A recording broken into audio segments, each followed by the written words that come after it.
All right, I'm live. About a minute and a half early, but I'm here. uh, this is gonna be fun. Bit slow paced though. How many of you have actually played like an Elder Scrolls game? Um, Less recent than Oblivion. Like Morrowind, Daggerfall, Battlespire. I have all of them. Um, Mostly thanks to GOG, although a fair few of them I had on Steam beforehand anyway. And Morrowind is one that gave me, like, no small amount of trouble. Like, uh, it was hard to get into. you know, I could not. My first Elder Scrolls game was Oblivion, so there was a lot about Morrowind that I just could not get into for the longest time, and uh, it was actually getting into Daggerfall that made the whole system finally click for me. Like it does a lot of the same things that Morrowind does, although at a faster pace. And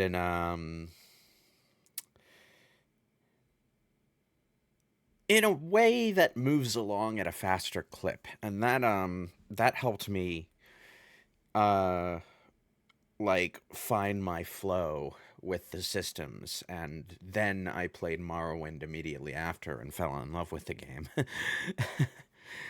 uh, can't get into Elder Scrolls? That's fine. Although, it depends on which Elder Scrolls game you're talking about, really, because um, Skyrim is a lot different than Oblivion, and Oblivion is a lot different than Morrowind, and even Morrowind is a lot different than Daggerfall. Uh, I'm not even going to mention Arena because that's like, in a weird way, it feels disconnected from the rest of the series. uh, I actually recently played Skyrim, but never the older ones apart from Oblivion. Yeah. Oblivion was like the awkward middle step in that transition from being a really dedicated simulation RPG to a more digestible mainstream experience in Skyrim. Like, it has a lot of the same stuff that Morrowind does going on, but it also, like, you can see the shift in design priorities towards Skyrim.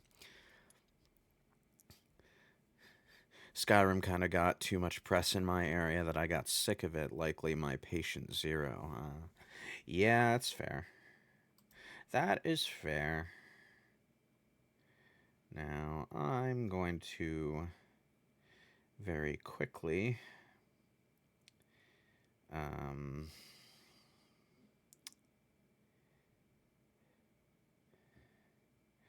now, one of the awkward things about recording Skyrim that I didn't realize until I was throwing a quick test together before this session. Did I say Skyrim? Morrowind.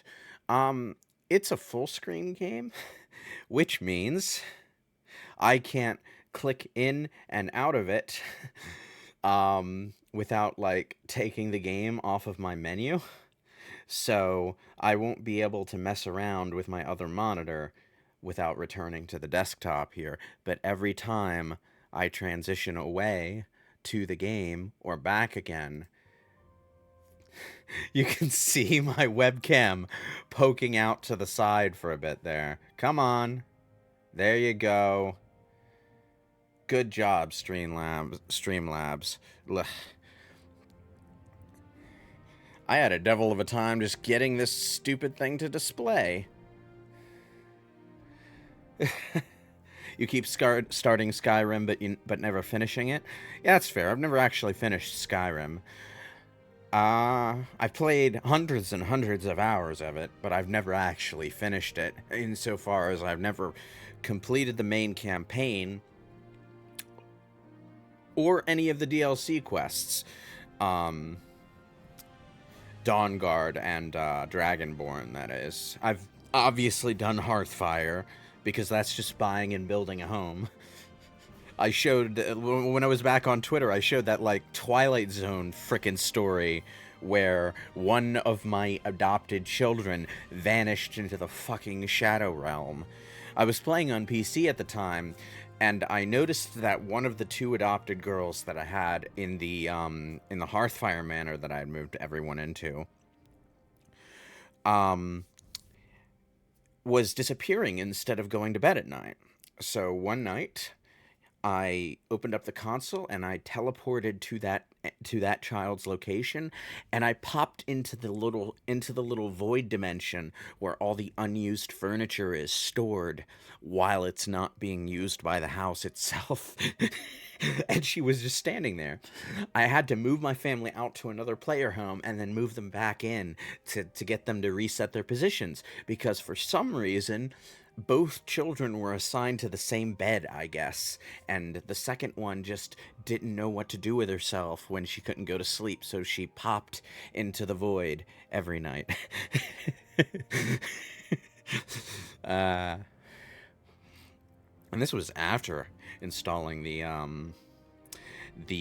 unofficial patch, I'm pretty sure.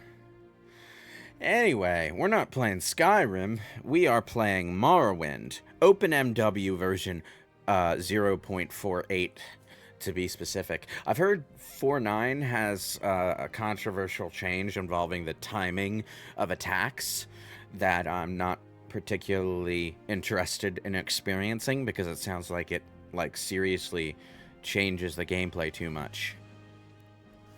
But whew, here we go. I have a character all planned, so we can just get right into it. And I'd better get started, otherwise we're not even going to be able to leave Satanine this session.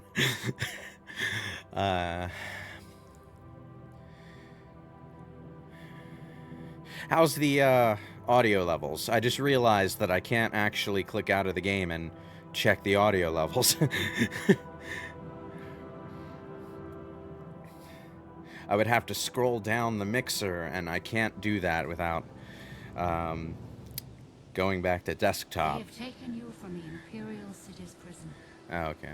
First by carriage and now by boat. To the east, to Morrowind. Fear not, for I am watchful. You have been chosen.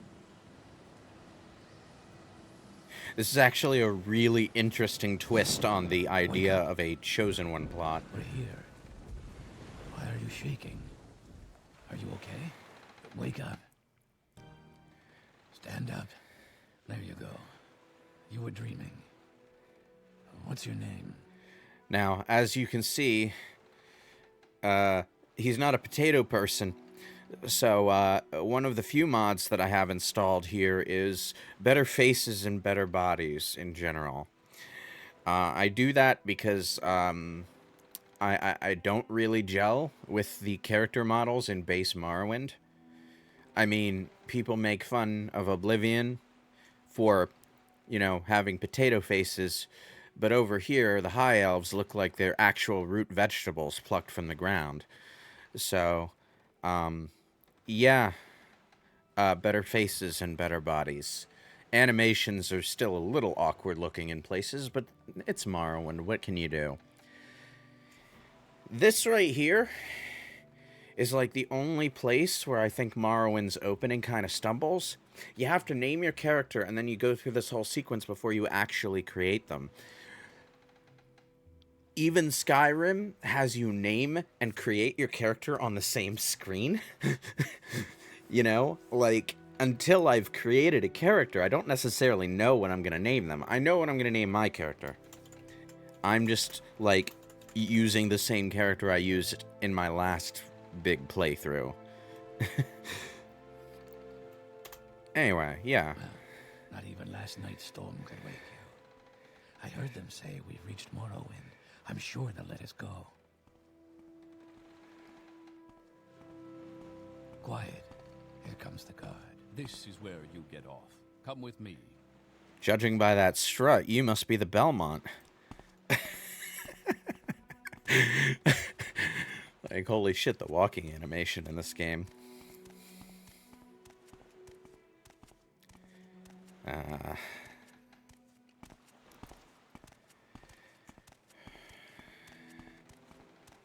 I actually really like this opening. It's very New Vegas, if that makes sense. Get yourself up on deck and let's keep this as civil as possible.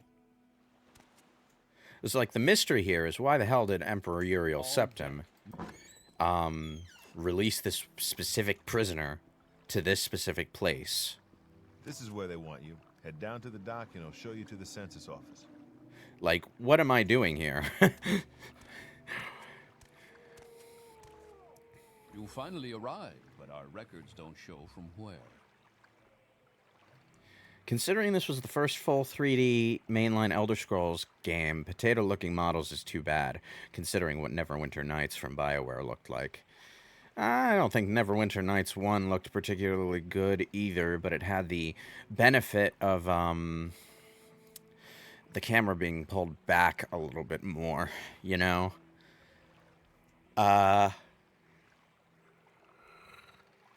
The real issue was that, like, a full 3D open world of this type was hell on the hardware of the time, especially Xbox. Like, you're gonna see, like, you can see the distance fog in the back there, but the draw distance in base Morrowind is a lot closer. So you can't see half of what you can see in this, and this, I've actually dialed down the draw distance some, because when you dial it up too far, it kind of makes the world seem a little too small, if that makes sense. Anyway, I'm gonna stay Dark Elf. I just need to get to the right face and hair. I think this is the face I wanted. Yes, that's the face I wanted. And I want the long white hair. Let's give ourselves a drow elf kind of look. All right. Great. I'm sure you'll fit right in. Follow me up to the office and they'll finish your release. I appreciate the fact that Bethesda got the same VA for Geob to voice him in Dawnguard. Oh yeah, he does make an appearance there, doesn't he?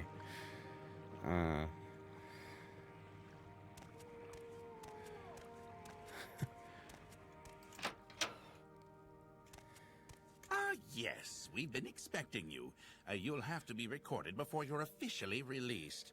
There are a few ways we can do this, and the choice is yours. So, don't get used to that voice acting, by the way. There are specific characters in specific places that have some voiced dialogue. Specifically, like the final boss, the Daedric princes, this guy, and the other people in the opening. And there are some, like, ambient dialogue lines that play when an NPC addresses you, but 99.9% of the dialogue in this game is all text.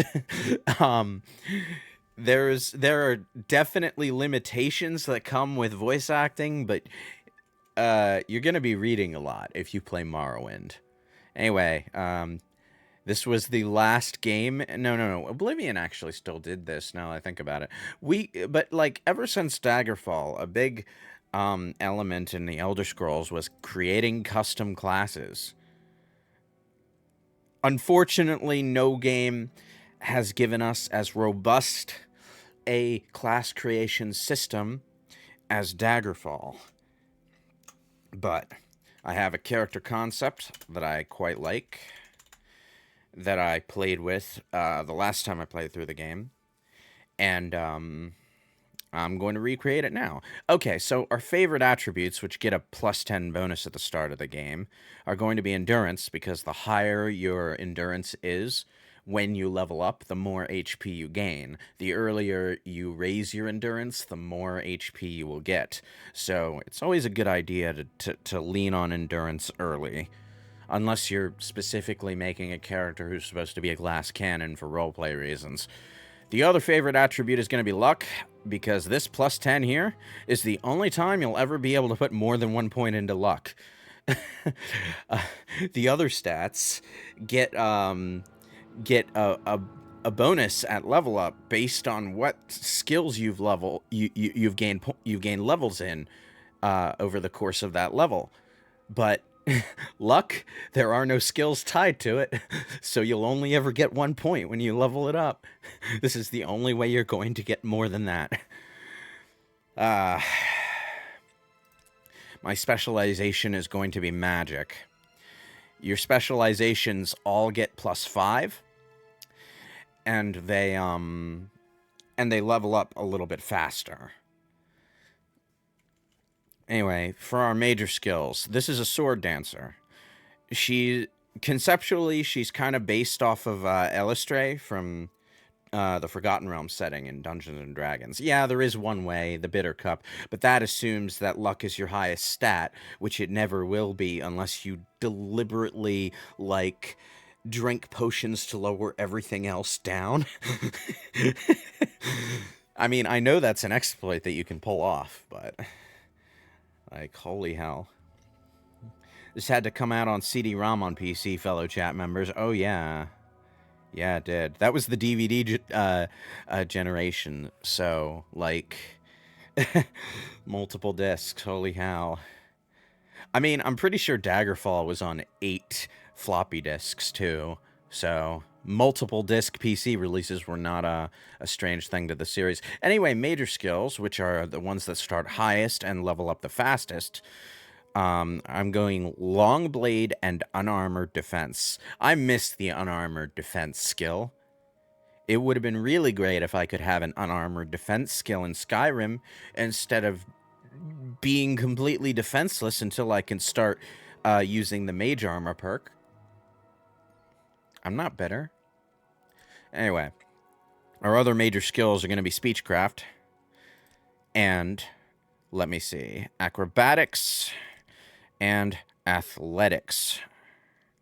So, this class is a sort of martial arts street performer, I guess you could say.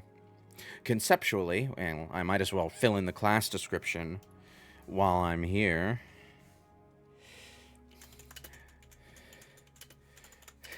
For decades, you performed on the streets of Wayrest, dazzling the aristocracy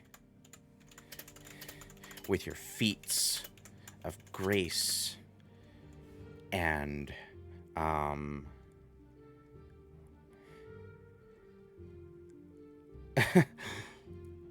like... I had a word on the tip of my brain. You know how that is? Grace and martial skill. Until, that is, a dark Brotherhood assassin framed you for his own murder. Your skills have diminished during your long imprisonment, but perhaps they can be put to more practical use in Vardenfell. There you go. You can fill in a little class description. I would not be surprised if 99% of the players of this game just leave that blank. But you can type in your class description. There's quite a high character limit for it, and it will just pop up on your menu whenever you like, in a tooltip, whenever you hover over the class name. So that's the thing. Anyway, minor skills. Magic, mysticism, because Mark and Recall. Let's see. I'm not going to take enchanting or alchemy. I'm going to take conjuration, restoration. Not destruction, because that's not the kind of character we're playing. Mercantile. And...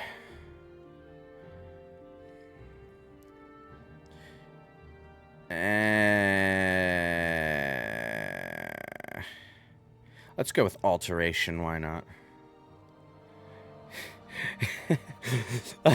I mean, that was just off the cuff and only like a paragraph, but I've spent... Oh, the character limit is long enough for like a full character description, actually. In my previous playthrough, I actually wrote my character's backstory into there. But like I spent a whole play session once creating the 6 characters for my full party in Icewind Dale, and I wrote like an essay for their for each of their individual backstories. It took all day. I still have the character backgrounds in a text document somewhere, but that was fun. Anyway, so this is our skill loadout. I think I'm okay with this. Yes. Very good. The letter that preceded you mentioned you were born under a certain sign. And what would that be? I like the signs. I wish they had kept the signs in Skyrim instead of the standing stones. But you know, they're basically the standing stones, but I like having the roleplay choice at the very beginning that you can't change. Like, this is the sign you're born under. It's not some stone you made a pilgrimage to one Wednesday because you were feeling like a change. Anyway, I'm actually just going to pick one of the boring ones. The lady fortifies your attribute, personality, and endurance by 25 points each. These are substantial bonuses, and that endurance bonus is especially nice. This, like, even though these display as fortify effects, though, in my last playthrough, I realized I couldn't actually go over 100 with these, so it's more like just starting with bonus stat points. Interesting. Now, before I stamp these papers, make sure this information is correct. Yep. One of the unfortunate things about Morrowind's character creation when compared to Daggerfall's is that you don't get to see quite as much information about things all at once on the screen. I know Todd Howard has this thing about spreadsheets. Like, he doesn't like having too much number stuff going on, like, in front of the player's face. I guess he thinks that it'll scare people off. But, you know, it's easier to figure out what's what when you can actually see the information, like, all laid out in front of you, you know? Anyway, here we go. We have, some the acrobatics and athletics starting high is actually going to be important. I'll get into that in a second. Yes, I now have a stats Show your menu. papers to the captain when you exit to get your release fee. Yes. For release by Emperor Uriel Septim VII's decree to the district of Vardenfell in the province of Morrowind. Name, Liaisine Sundov. I have no idea how to pronounce this name, by the way. I made it up, but I have no idea how to pronounce it, and I pronounce it differently almost every day. Come to think of it, I think R.A. Salvatore was the same with Drizzt. Like, I'm pretty sure he doesn't even know how he's supposed to pronounce that. Or at least he didn't for a while. Race Dark Elf, class Sword Dancer. I like how race and class are actually in-universe written on this thing. It's just like, you know, a little bit meta. Signed, Socosius Ergala, agent of the Saturnin Imperial Census and Excise, 16th of Last Seed, 3rd Era, 427. And if you think that's dry reading, just wait until we find the Imperial notice inside the trade house. Alright, now, third person, because I'm not a camera on a stick, I'm a person. I like to know where my legs are at all times, you know? Continue through to the next building and talk to Celes Gravius.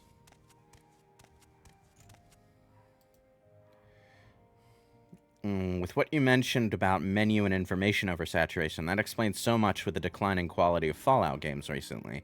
Todd Howard is too lazy to open Microsoft Excel and use proper spreadsheet typing to fix simple inventory mechanics. Well, I don't know about that, but... Okay, there's my menu button. I'm trying to reacquaint myself with the controls here because I only play a few games on keyboard and mouse, and Morrowind is one of them. This menu system is excellent, by the way. One of the things I noticed is that it actually retains your menu layout between playthroughs, which is neat. This is nothing compared to some character sheets you've seen for tabletop systems. You should see Dagger Falls, man. Dagger Falls is like, holy shit.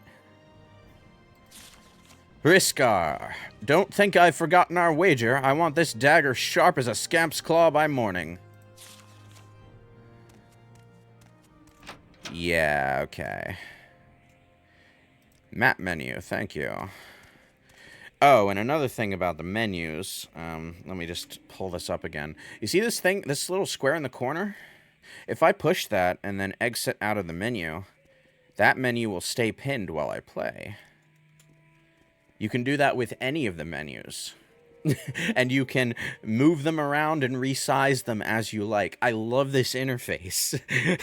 And it is the entire reason I'm willing to put up with mouse and keyboard for this game. Because like normally I play Skyrim and Oblivion with a gamepad. Like, why wouldn't I? The interface doesn't do anything special with keyboard and mouse. In fact, it actively seems to fight you if you're playing with a keyboard and mouse. I don't even like think Sky UI fixes that issue all that much. It just makes everything smaller.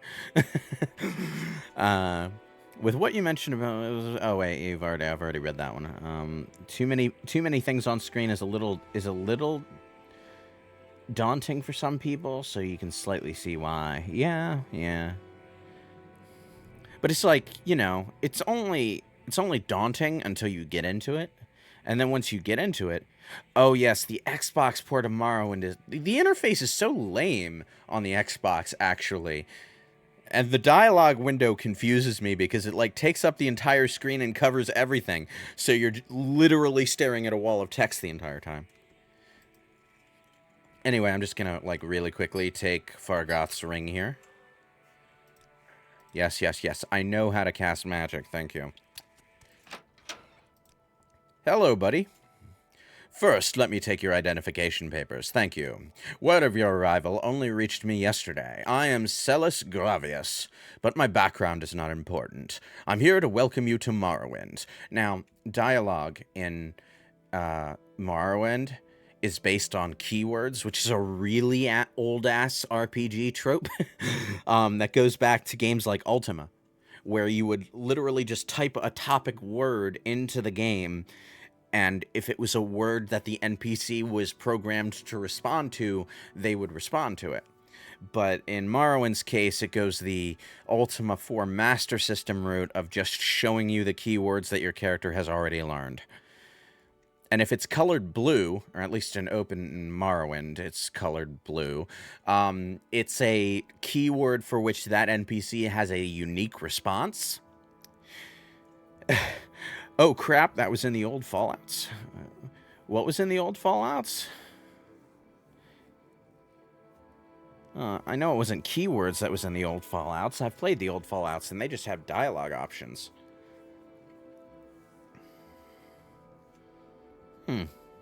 The only other game I can think of that used a keyword system was Final Fantasy II. Well, yeah, Final Fantasy II was using the keyword system because it was kind of like an imitation of Western RPGs. It was a very common mechanic in Western RPGs around that time.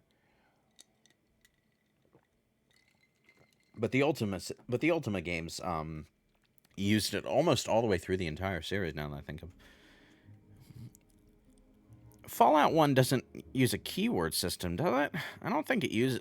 I played Fallout 1, and I distinctly remember full lines of dialogue that you could select.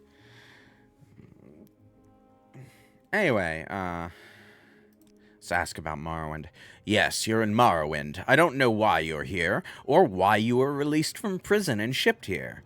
But your authorization comes directly from Emperor Uriel Septim the Seventh himself.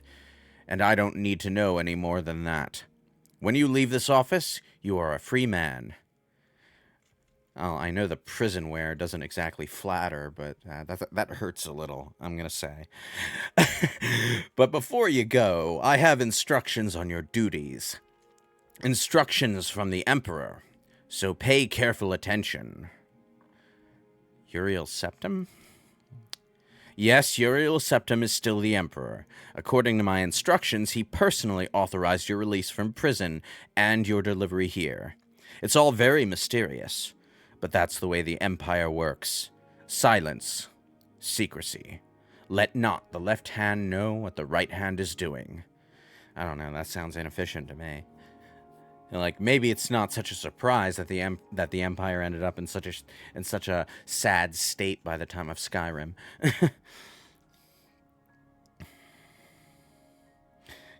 Gotta say, I love the text PC Morrowind uses. Xbox Morrowind just looks so drab by comparison. I'm pretty sure that the text font that Xbox Morrowind uses is like the same font that Baldur's Gate Dark Alliance uses, so it's just a stock font, you know? And not even a very good one. Yes, of course, this is the Empire. This is Vardenfell district of the province of Morrowind, and Morrowind has been part of the Empire for over 400 years. The current Emperor is Uriel Septim, 24th of the Septim line. You haven't been in prison that long, have you? Nothing wrong with your head, is there? The men said you were acting a little strange when they brought you in from the ship. Alright, Shiro Tori says... Speaking of Ultima, have you ever heard of the channel Majular?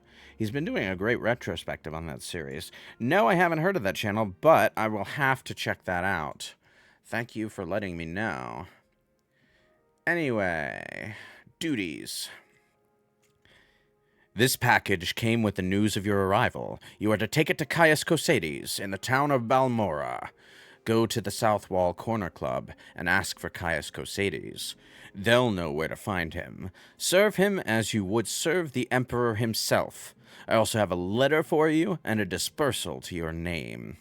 87 gold is such a random number, I can only assume that's just what you happen to have in your possession when they arrested you. Before the game started. Directions to Caius Cosades, package for Caius Cosades. Yes, key items. Good, good, good. Anyway, Caius Cosades. Blah, blah, blah. Yes, I know my duties. Balmora. Now, a lot of the dialogue in Morrowind that you trigger when you get when you talk to an NPC is going to be shared between NPCs. Some of them have access to certain keywords and some of them don't. So, you know, I'm just going to click through the keywords that I already know. Yes, yes, yes. Imperial, Imperial, Imperial. I'm proud to be an Imperial. Through our legions and rule of law, we've brought peace and civilization to the provinces of Tamriel. Well, you know, to a point.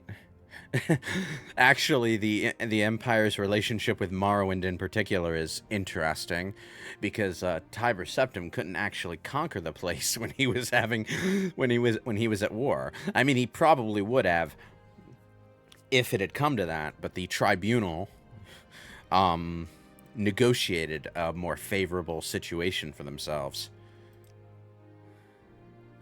It seems Three Fangs is trying to offload that old shipwreck of his. I guess someone could live in it, but it's in pretty terrible shape. This is one of the other is like the only big mod that I've installed for this playthrough. It adds player homes to the game.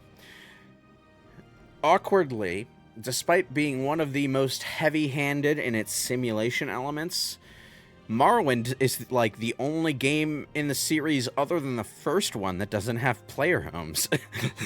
Which is unfortunate because you need a place to stash your stuff at the very least. In unmodded Morrowind, you kind of just have to use a chest at the Fighters Guild or something. Three fangs can usually be found hanging around Fine Mouth Shack. You might try looking there. Okay. All right, all the keywords are listened Keep to. moving. All right. Even with a high starting speechcraft skill, everyone everyone starts at like 57, which isn't great. This is every NPC has a disposition number. In Skyrim, they just changed this to a flat friend neutral enemy value. So you do one nice thing for an NPC in Skyrim and suddenly you're friends for life, which means you can sleep in their bed, take their shit from their house, walk into their house, and they're fine with it. You make friends with like the Battleborns and you can steal all their books. Build yourself a library out of Battleborn books. Why not? You know, come to think of it, that's probably why books cost like 2 gold in Skyrim instead of being actually valuable. Anyway, are you the one that boat dropped off? Odd to see a boat arrive. That I changed voices midway through that. Let me start over. Are you the one that boat dropped off? Odd to see a boat arrive at that time of the day. Hope the Imperials treated you okay. I swear they took my ring. I swear one of the guards has it. I had it last week before their weekly Let's Shake Down Fargoth ritual. An engraved healing ring. Family heirloom of mine. You haven't seen it, have you? Okay, so you might be tempted to keep the engraved healing ring. But if you give it back to him, his disposition jumps to 100, and he also tells the shopkeeper about you, so he gets a massive disposition boost as well. And if you want the healing ring and that bonus, there's another side quest in town that will allow you to get the engraved healing ring back, I think. So, give him the ring.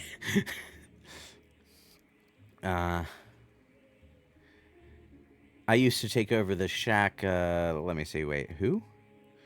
I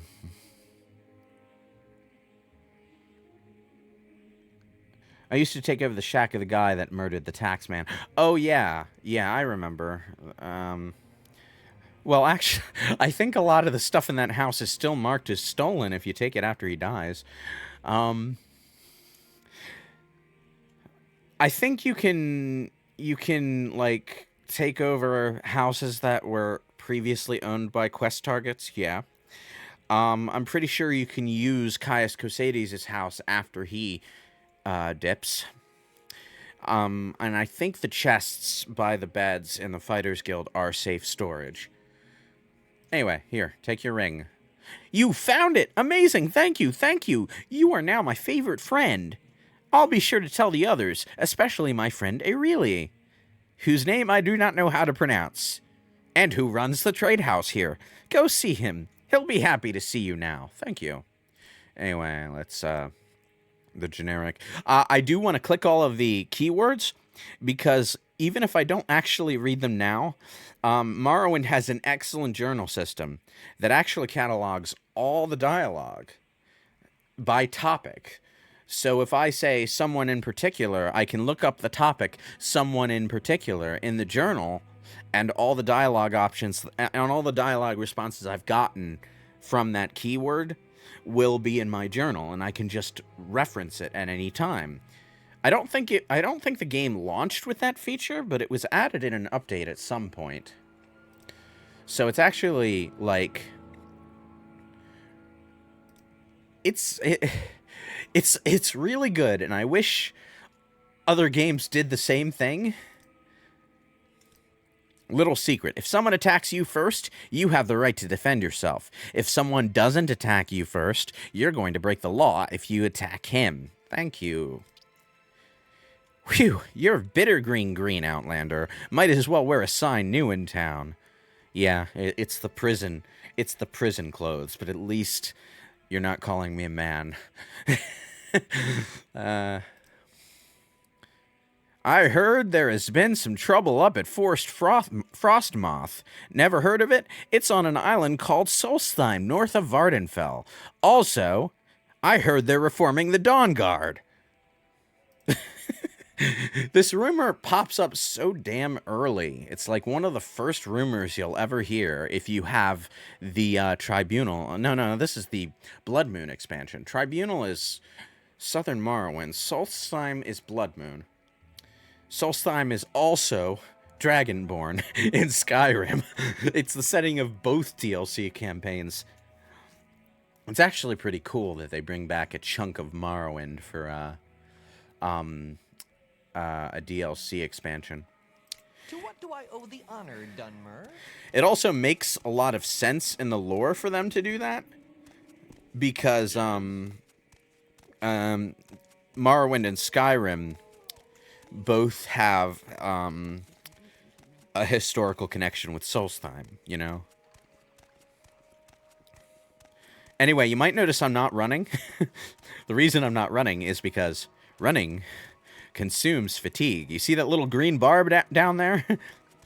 If you run everywhere, you will soon run out of stamina. And if you and the lower your stamina is, the worse every roll that you ever make in the game, including your attack rolls, is going to be. So, in one of the more recent Mario Sunshine parts, you mentioned the guy with the super dash boots that also gives you blindness. How far into the game do you have to be to find those? Well, if you know where they are, you can just go right to them. It's an open world game. I don't think it's very far away from this location, but it was later into the game that I discovered them naturally.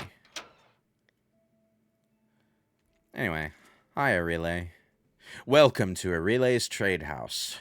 I barter for goods or coin. I also have a small selection of spells for sale. No credit. You want a little advice? That's free. That's all that's free. Would you like to hear about our most popular potions? Our most popular scrolls? One of the funny things about this is that they actually call them Cure Common Disease and Cure Blight Disease and Fortify Personality, Strength, etc.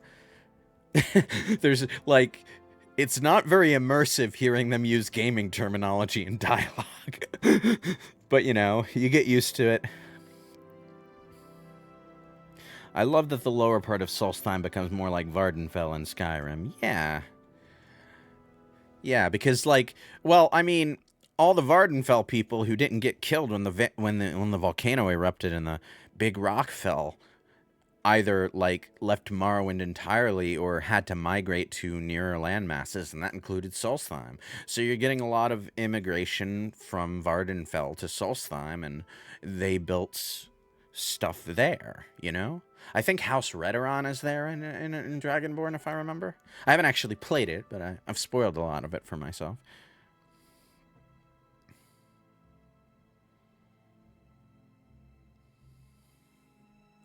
Little advice. If you want to live to a ripe old age, buy a weapon and as much armor as you can wear and still run from trouble. Buy a spell or two, and practice your skills. Don't practice on citizens, we call that foul murder, and we don't like it.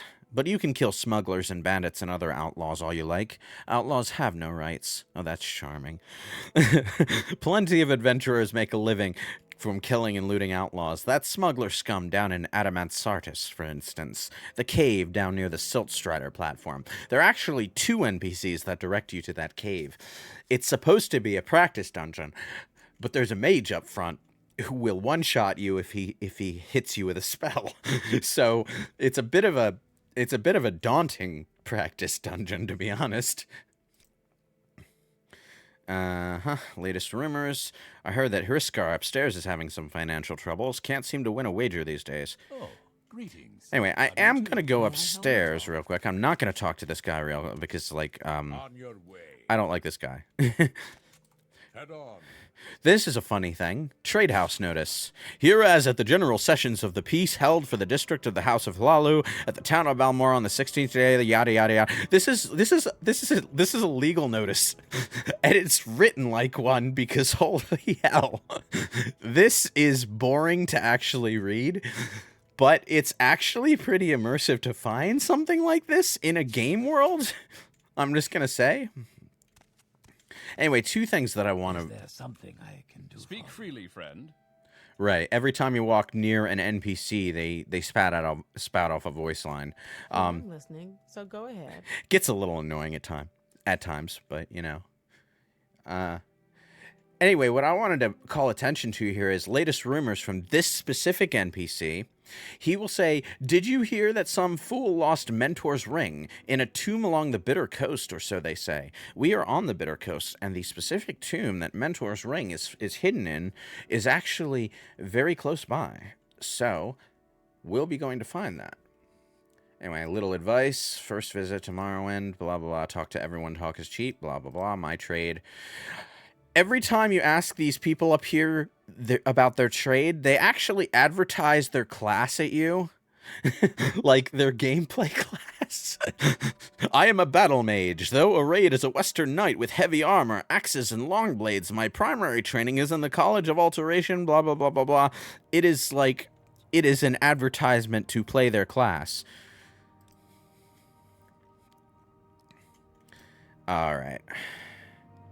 Anyway, Alone the Scout, if you ask her about Balmora, she actually gives you a document that has the specific walking directions that you need to follow to get to Balmora. I'm just gonna, like, oh, holy hell. This NPC knows everything about everything, so every time you click a keyword, 7 more keywords pop up. I'm just gonna, like, click them all to put them in my journal. Patamaic Ocean. Oh, Patamaic. I actually know what that word means now in the context of the setting. Anyway, Alone here is a scout for the Blades, so you can't actually get training for her now.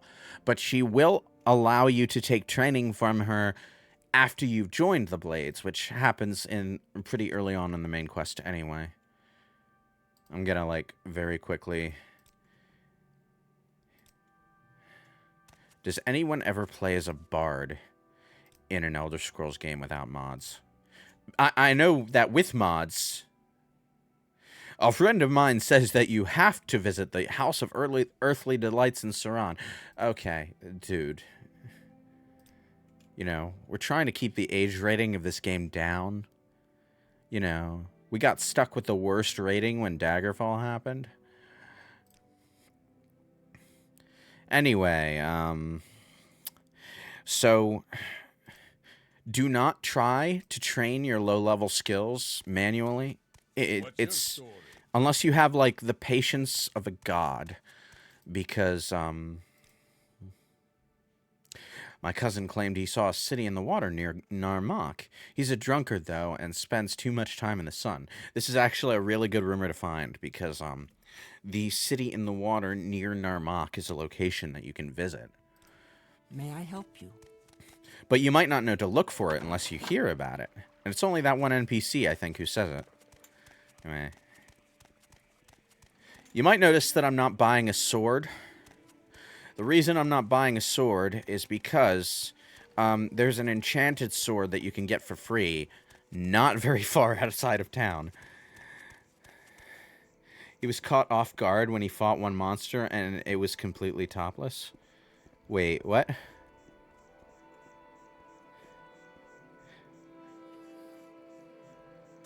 Oh, wait. Did they have, like, a mod installed?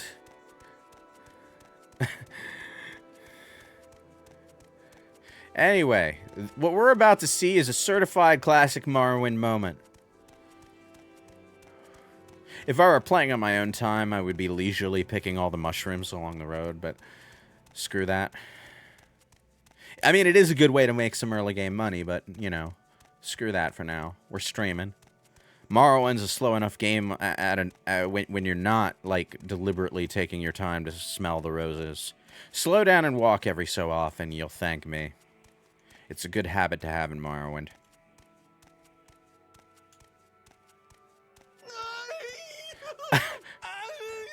I didn't actually notice that before. His journal is already on the ground before he spawns in and falls. I guess you wouldn't be able to see that in base Morrowind because the draw distance wouldn't be, like, close enough. Anyway, let's read this guy's journal and see why he just fell out of nowhere. I believe I may have found the correct formula for the spell I am developing. With it, I will be able to travel great distances without the need to pay others for the service. Dude, teleportation travel is not expensive. And you're probably part of the Mages Guild, so you get a discount. Why you gotta be such a cheap ass? Researching this spell was more expensive than all the teleports you would ever purchase in your lifetime, man. If all goes well, I will test out the new spell tomorrow. I believe I have worked out all of the possible complications. It will allow me to leap great distances, covering many hundreds of miles. Never before has one been able to travel in this manner, vaulting from the ground, sailing through the sky, all without that terrible disorientation of a spell of flying. The time is almost upon me.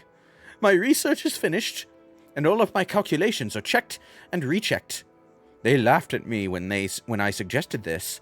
We'll see who laughs after I leap to the top of their towers and scream out my success. So, his invention was the Scroll of Icarian Flight, which, fortifies your acrobatics skill by 1,000 points for 7 seconds. Note, 7 seconds is not long enough to land when you jump. So you need a landing strategy. Otherwise, you end up like goddamn Jean Arc if Pyrrha wasn't there to save him. But if you have a landing strategy, and it is not hard to come up with one, even a single point of slow fall will negate all fall damage. You can use the Scrolls of Icarian Flight to literally jump all the way across the game world. It is that high of a boost.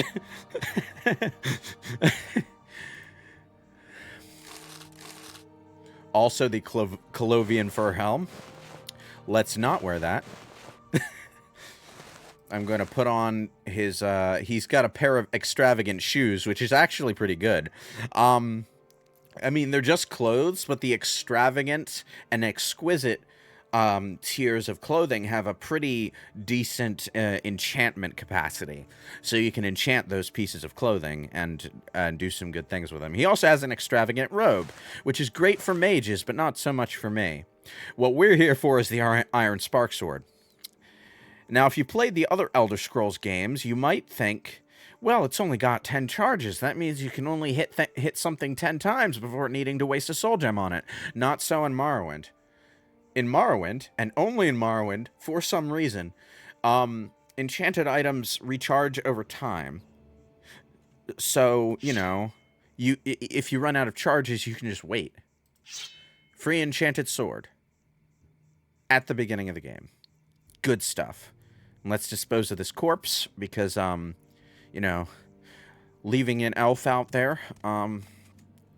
Let's not think about what that button does for the wood elves, shall we? Yeah, let's not do that. Anyway, now that we have a sword...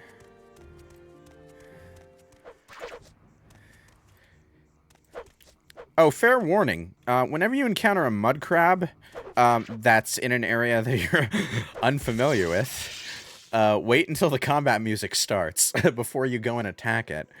Because there is a specific mud crab somewhere in this game. I've never actually encountered it. That is a merchant and not a monster.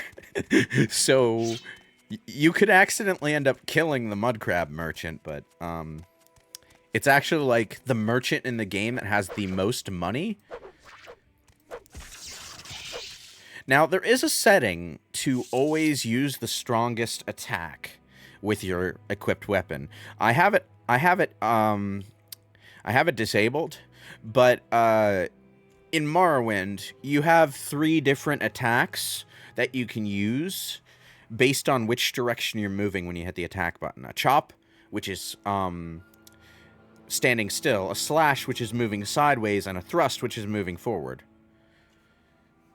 And they all have different damage values depending on what weapon you're using. So you can strategize a little bit with what weapon what weapon attack you're using.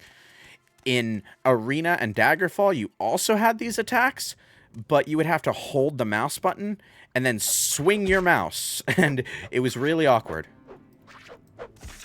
I'm pretty sure there's a mod to re-implement that old control style, but it's honestly not all that good. Like, I don't like it. Like, I actually disabled it while I was playing Daggerfall because it was just like, nah, I am good. It's like, it's really... It actively slows down your attack speed is what it does.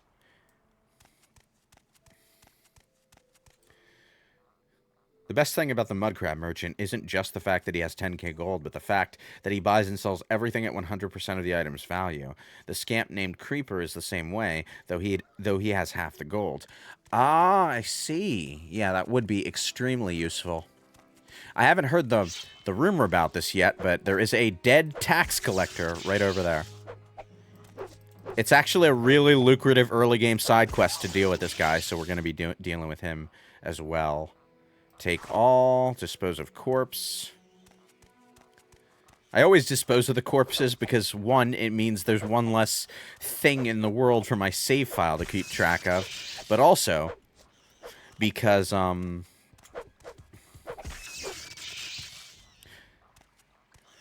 worry about these guys. These guys are like non-hostile. Sometimes it's actually pretty funny because like whenever you rest, there's a random chance of an enemy spawning in, but sometimes these guys, the scribs, will spawn in next to you while you're resting. It does end your rest prematurely, just the same as any other enemy spawning in, but they do not spawn in hostile. So it's just like this cute little bug guy woke you up and you thought it was an enemy, but it's like, nah, it's just a scrib. Go back to sleep. And anyway, Processus Vitellius, this is our first side quest. 200 gold, don't get excited, you're not keeping this. I mean, you can keep it, but don't. I'm going to put on some pants and a shirt. These I'm just going to sell. Tax records. Blah, blah, blah. Paid, not paid. Anyway, we have ourselves a murder mystery here. Don't bother trying to dispose of this corpse. It won't be disposed of. Although persistent corpses like this are actually also safe storage. You can use these corpses to store your items. It's a little bit weird to do it, but it's a thing that you can do. Anyway. Matching shirt and pants. Your character looks a lot better now that she's out of those rags. Yeah, but I also don't like this outfit for this particular character. I'm not buying clothes because, one, Aurelia over here doesn't have the outfit that I want for this character, and two, I'll just find pretty decent clothes soon enough anyway, so, you know, why waste the gold, you know? Anyway, let's jog on back to the census office.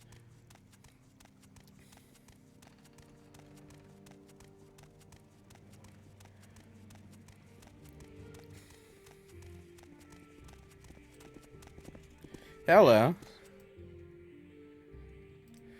Found his body, huh? Well, it's up to you what you do with that information. I suppose Secosius Ergala in the Census and Excise office would be the one to tell if that's your inclination. Yeah, it is, actually. Daedra.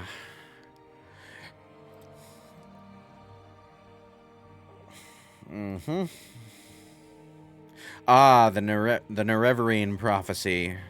This is actually the main plot right here. I mean, I don't think that's a spoiler. Also, Morrowind. The justice system is fines and compensation.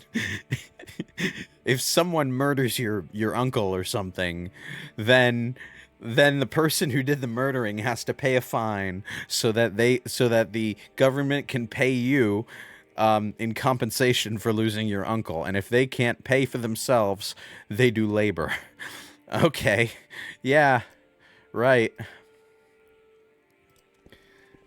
What was that? Think it'll rain? What?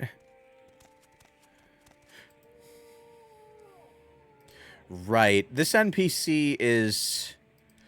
I understand why this guy is here, but basically he sends you to the Silt Strider so that you know where the Silt Strider is. But when you talk to the Silt Strider about him, she'll say he's not happy here. So you can run back to him and ask him what's up. And he has a cursed ring, right? It's an enchanted ring that very slightly boosts your walking speed in exchange for like a third of your HP right now.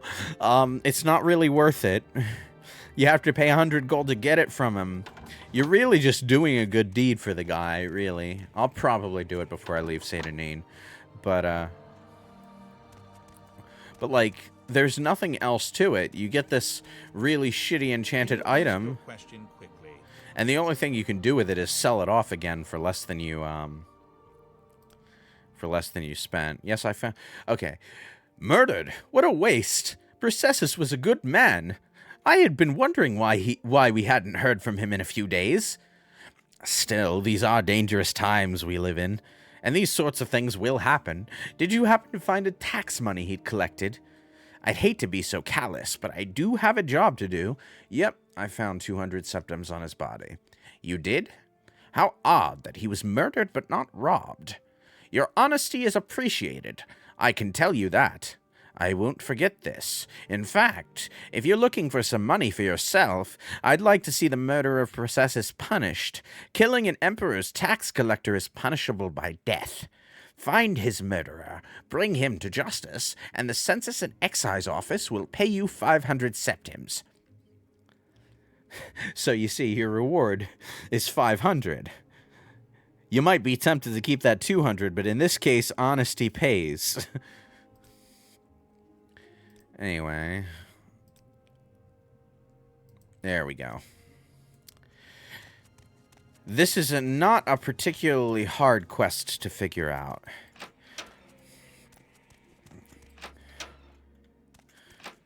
Talking to Fargoth here is all you need to do to get the next lead. Someone finally got him, huh? Well, it's no surprise, I suppose. No one likes a tax collector, especially one who flaunts his wealth while taking our hard-earned cash. Only one who could stomach him at all was Thevere over in the lighthouse. The two of them spent some time together. Shame, really. She seemed like a nice woman.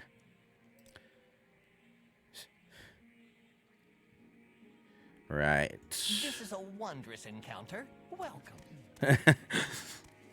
Anyway, so talking to Fargoth directs us to the lighthouse. Talking to the woman at the lighthouse pretty much identifies the killer. It's a pretty simple mystery, but one of the oddball quirks of the Elder Scrolls series is that you actually do a lot of investigating during your side questing, and even during the main quest if it's Daggerfall you're talking about.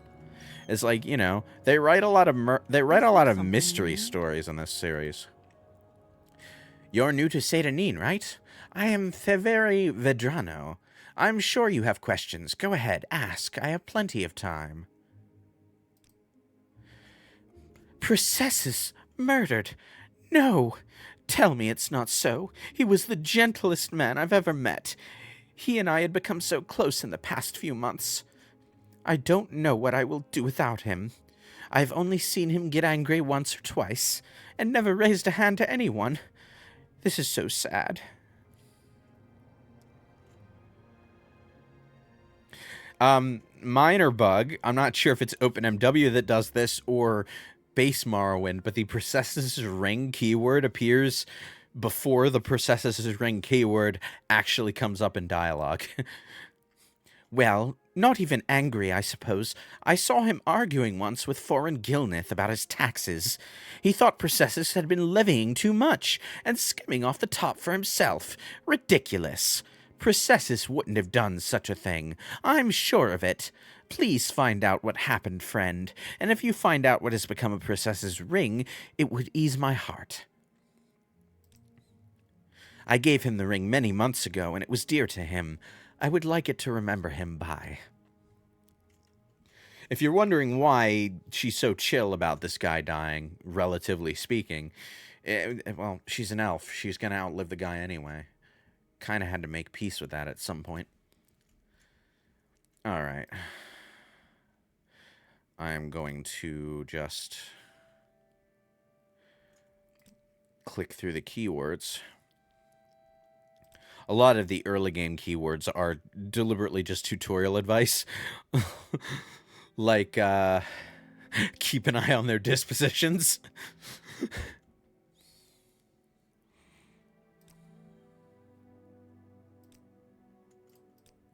Alright. The Butcher side quest in Windhelm is a pretty good one, yeah. I definitely like that one. I actually got it right on my first try without, like, bumbling into, like, locking up the wrong person. I'm kind of proud of that.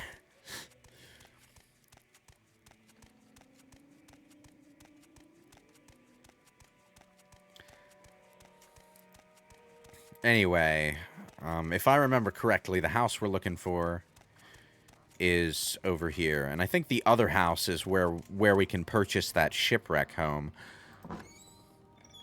Alright, you know what? I'm going to, like, very quickly...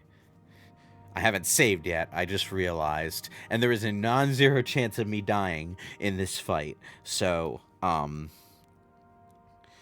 anyway, let's see. I'm gonna make this save in town.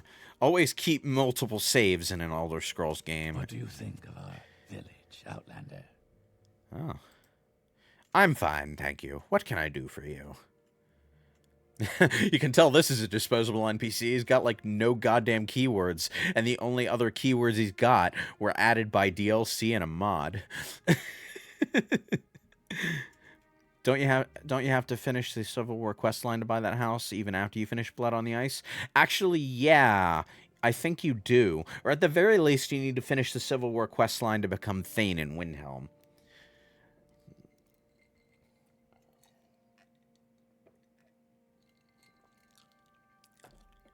It might be possible that you can buy the house before that point, but you can't become Thane in Windhelm until you finish the Civil War quest line.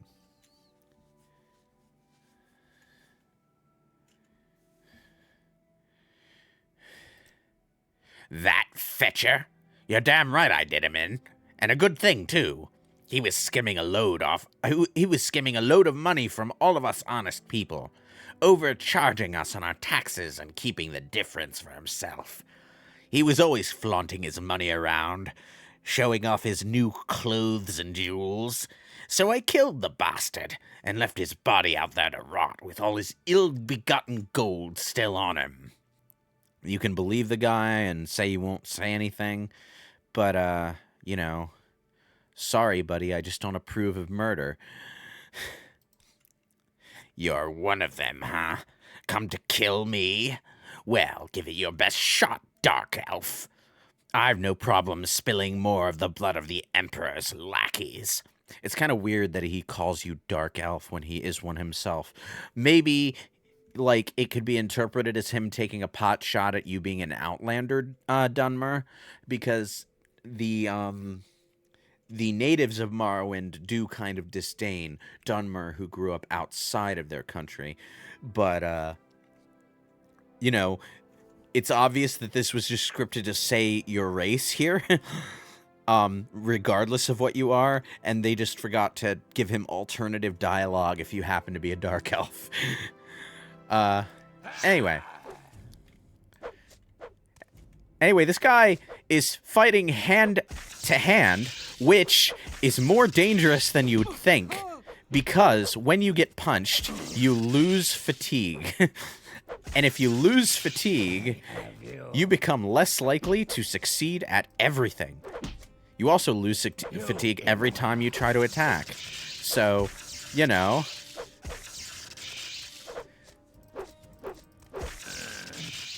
Okay, that went easier than it normally does. Hand-to-hand works a bit weird in Morrowind. When you punch something, you don't immediately damage their health like you would in some of the other games. Instead, you do fatigue damage to them. This is actually really good, especially against mages, because the lower their fatigue goes, the more they fail their spellcasting. The more they miss you when they attack, the more everything just doesn't work out for them. And then when they run out of fatigue, you knock them down, and then you can start damaging their health. But, like, if you make a hand-to-hand character, you absolutely, like, straight up can dominate this game just by punching everything into submission. I'm going to take this gold. Thank you.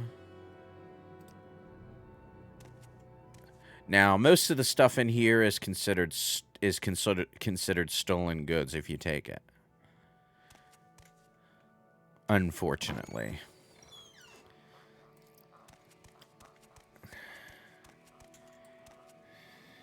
Anyway, I think I have Process's ring, yes. I'm going to run that over to the lighthouse real quick, and then go claim my 500 septims. 500 septims is a nice nest egg for the start of the game, if I do say so. Doubly so because I'm actually playing as a character that doesn't need to spend a whole lot of money in the early game. Oh, you found the ring I gave him. Thank you so much. It is so good to have something to remember him by, though I'll never see him again. Here, take this. He usually traveled with a couple when he was doing his job, but he didn't this last time. If only he had. 2 standard restore health potions. This is actually a pretty good reward at this point in the game. Although my alchemy skill is crap, so I can't actually see the effect of the potion yet. The thing about the alchemy skill is that it doesn't just govern what you can make with potions. It also governs what you can see when you look at potions and alchemy ingredients. Like, you have to have an alchemy skill of 25 or higher just to see the first effect that each ingredient has. Anyway. Punching your way into Red Mountain? Try punching the heart of Lorcan into non-existence. That's what I did last playthrough. Oh, no. Fire Moth is... It was one of these free little DLC things that they released early on in the game's run. Back in the day, there were a bunch of little add-ons for the game. One of them was the Propylon Master Index. Another was... shouldn't be here. What do you mean I shouldn't be here? I'm here for you. I heard you had been asking around about his murder. I'm glad to see this matter brought to its completion. Here's your reward. Good to see there are still some citizens who understand their loyalty to our Emperor. There we go. Anyway, what was I saying? In Morrowind, early healing potions are a godsend, just like early D&D. Oh, yes. I'm listening. Anyway, now that I have some goddamn money, let's go buy some spells. Now, what I really want right now is a... Want something, friend? What I really want right now is a spell that, unfortunately, we're not going to be able to find in Satanin. My main method of attack for a good chunk of this playthrough is going to be a bound longblade, which is a conjured sword that weighs nothing. But, okay, first of all, let's sell all this stuff.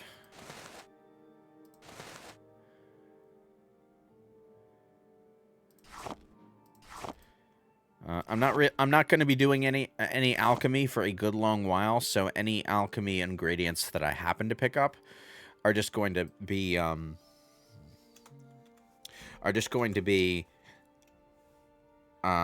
sold.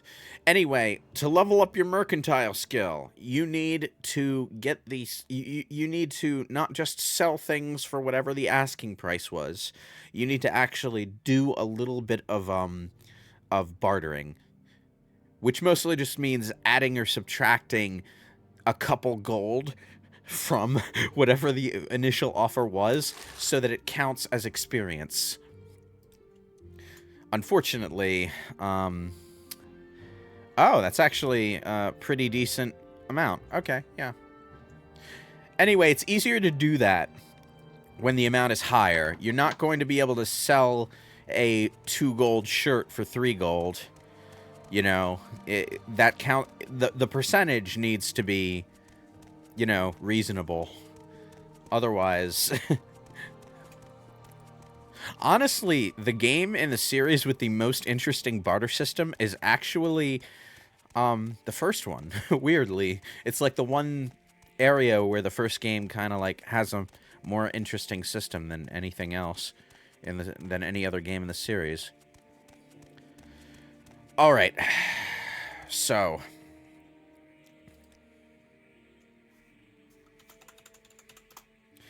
this is Adamasartus. And I just realized I ran all the way over here without buying the healing spell that I wanted. But anyway, Adamasartus is the practice dungeon that the NPCs direct you toward. It has a small handful of like bandits in there. One of the interesting things about the bandits in Morrowind is that they all have names. This is not something that can be said for the bandits in any of the other games. They're usually just bandits. Or bandit outlaw, or whatever tiered naming convention they use for a particular game. But like every right, what I want is what's Father's Hand? That's Sanctuary. I don't need that. 590 GP. No, that's way too expensive. I want Hearth Heal. Restore 20 to 80 points for 1 second on self. I am also going to buy a Fireball spell, a Spark spell, a Frostbite spell, and a Resist Magicka spell. I'm not necessarily going to use any of the like many of those spells, except for like the healing spell, because you know healing is a good thing to have. But having the spell in my inventory means that I can create spells and enchantments with those effects. So, you know, it's good to have. Okay, so the mage in this place one-shot killed me on my first time through. Yes, that is what I was going to get to. Okay, so there's a small handful of bandits here. They are not difficult to fight, except that one mage. That one mage does a shock on touch spell. Now, here is the trick. A shock on touch spell needs to touch you in order to damage you. However, if he casts a spell and fails to touch you, he still spends the magicka.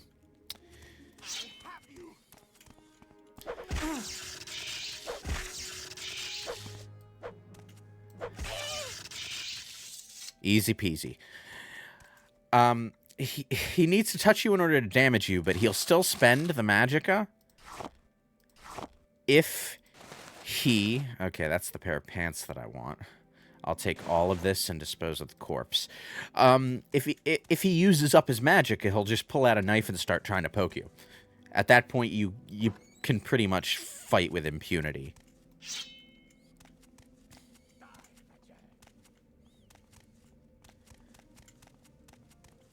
I'm gonna lure him into a more wide open space.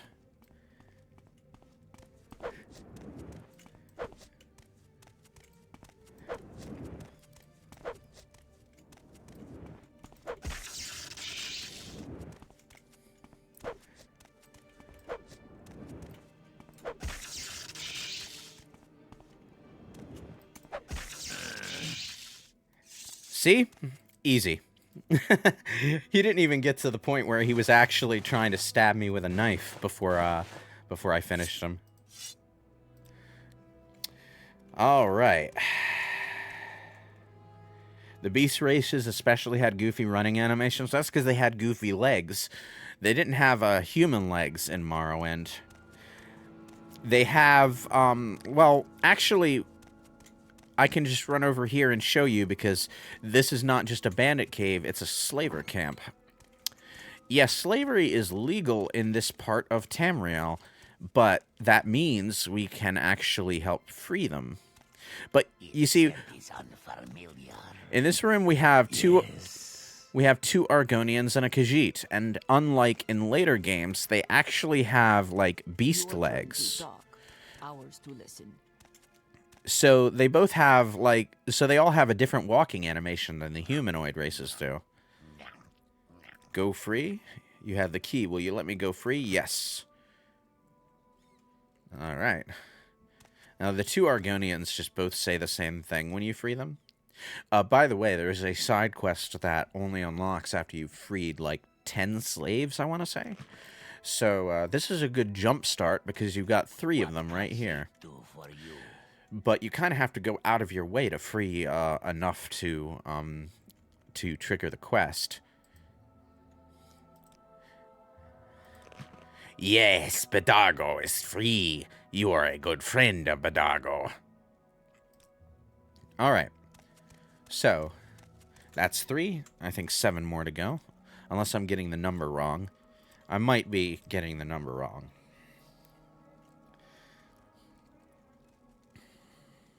The mage in this place one-shot killed me on my first time through. It made you appreciate the spell absorption effect, huh?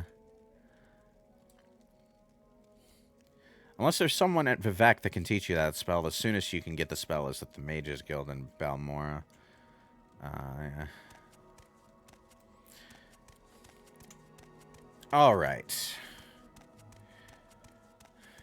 If I'm remembering right, there's one more. Hey there, how you doing? Oh, right, this one has throwing stars. You know, one of the things I definitely miss when I play Skyrim is the frickin' ridiculous weapon variety Morrowind has. Woo. Skill up. Morrowind has throwing stars. I'm not going to be using them because that's not really my class. Anyway, an apprentice's probe and an apprentice's lockpick. You actually need a probe to disarm traps, so always keep one of those on you. The lockpick, I could take or leave, because there are spells that can do that for you.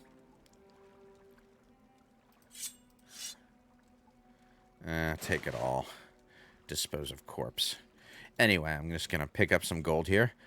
Gotta go into first person sometimes to pick up items. Good old moon sugar. So, if you're a Skyrim player, you might just think, oh, this is an alchemy ingredient. Well, yeah, it is technically an alchemy ingredient, but it's also a drug. That's better. I'm looking a bit stylish. And this is skooma, the drug that moon sugar makes. If you have either of these two things in your inventory when you talk to a shopkeeper, they are liable to refuse you service until you get it out of your inventory because they're illegal they're illegal substances that they do not want to trade in. Fortunately, the only thing you really need to do to get them to buy your stuff is to just drop the stuff on the ground. Wow, this is actually a pretty decent random item. This is a steel katana. I'm not actually going to be using it because I have an enchanted longsword already, but, you know, a good thing to sell, at least. And this stuff, Flynn and Sheehan, that's actually, it's actually, Morrowind's local, alcohol. It's not a potion, it's booze. The Morrowind alcohol has a pretty potent effect on your attack skills though. So you can be a drunken master in this game. It's absolutely a viable playstyle. Anyway, this dungeon isn't particularly large, but it is a decently sized practice dungeon that gets you that gives you just enough to do that you can get used to the map system and all of that. Fortunately, we have walked back a bit from Daggerfall's idea of what makes a dungeon fun. I mean, I like a good Daggerfall dungeon, but I'm weird.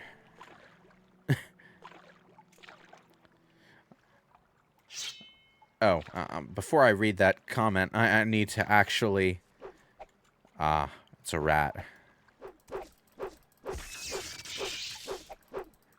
Riveting gameplay, this. Just wave your sword in the general direction of enemies. There we go. Now I'm hitting.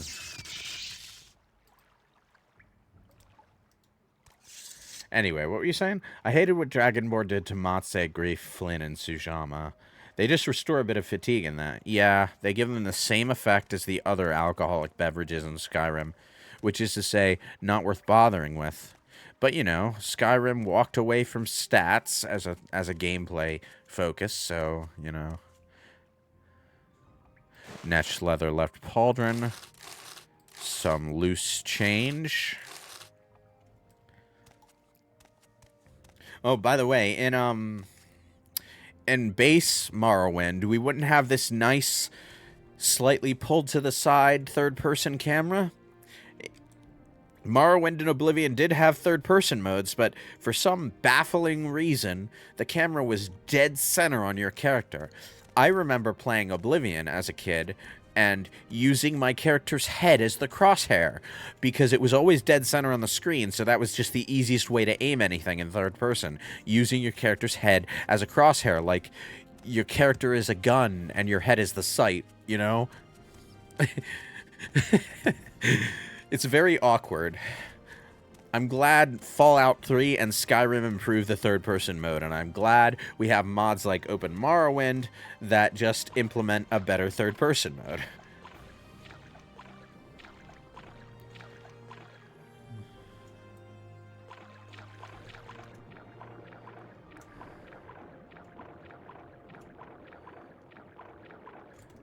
Anyway, let's see. Fishing rod, not worth it. Oh, I should, breathe. I am not an Argonian right now.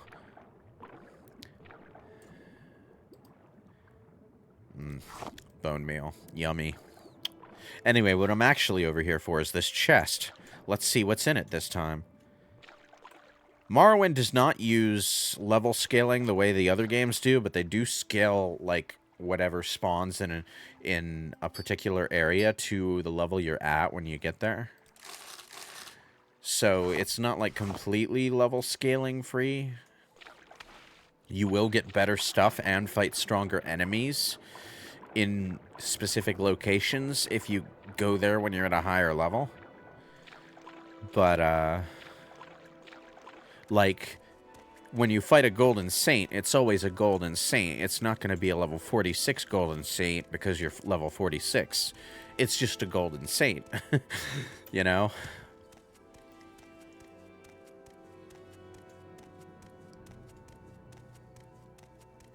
Hello, Kurenai. Whew. Okay, so we're done in there. Time to go get Mentor's Ring. But first, one of the awkward things about old Western RPGs that have resting systems like that is the temptation to rest after every single encounter just to recover your HP. It's probably the least immersive possible thing. Oh, I'm going to talk to the Siltstrider guide before I run off in another direction, because I want to trigger the next part of that other guy's little thing. Seaport Village, blah, blah, blah. Siltstrider, my trade, little advice. Huh? Oh, yes, he steers business my way, and I do him a little favor now and then. Poor fellow, I don't think he's happy here in Morrowind. Yeah, that's all I needed from her. Trip just for you. Same low price. Some containers will have better items in them if you loot them at, say, level 20 compared to level 1. Yeah. Pretty much.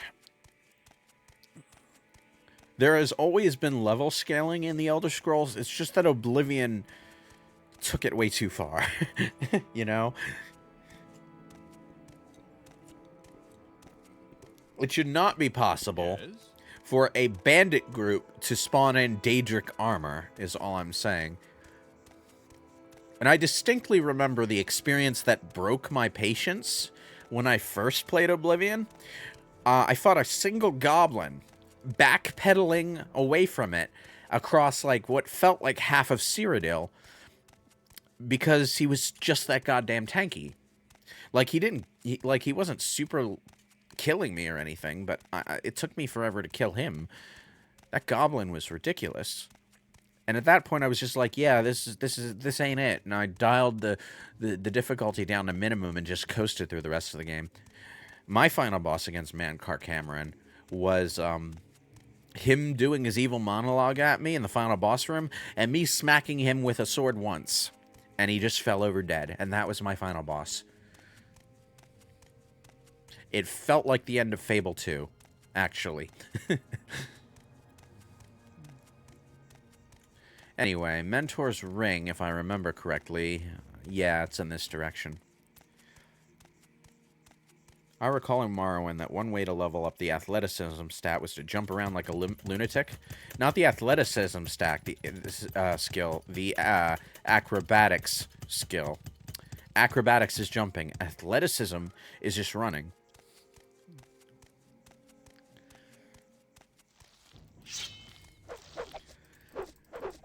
Oh, I've got like no fatigue. Go me.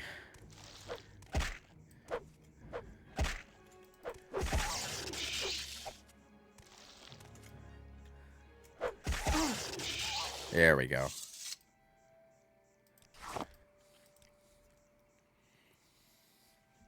Yeah. Acrobatics is jumping, athletics is walking and running. If you run, you gain athletics experience. If you jump, you gain acrobatics experience. If you get your acrobatics high, you can jump pretty damn high. And that's true in Oblivion as well. For some reason, I guess for the sake of simplicity, Skyrim ditched the idea of having a running speed skill or a jumping height skill and just had everyone run the same boring speed and jump the same boring height. I'm not bitter. I'm not, really. I like Skyrim in its way, but there are things that the previous game did, there are a lot of things that the previous games did that, I would prefer to have back. I'm going to let my fatigue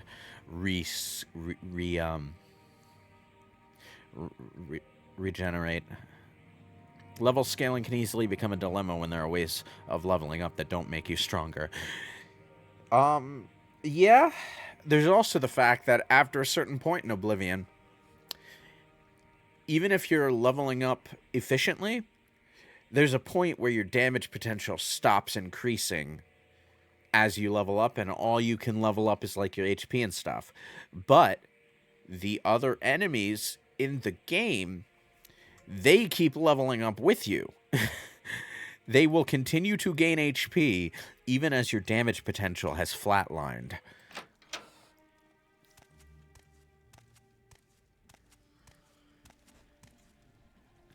I'm actually fairly hopeful that Elder Scrolls 6 will, you know, not go as far as Skyrim did in terms of mainstream simplification. Ah, there you are. Get over here, you. I have an enchanted weapon, so I'm not afraid of no ghosts.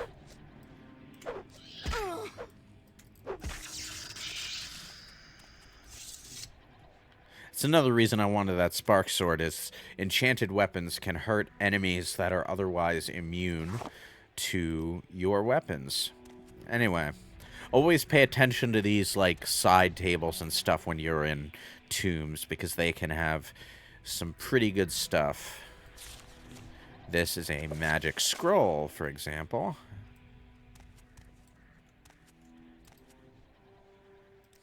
I'm not going to take the bone meal.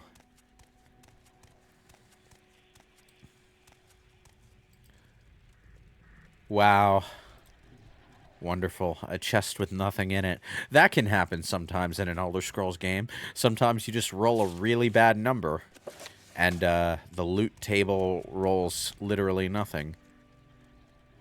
Crash fiber. Not bad.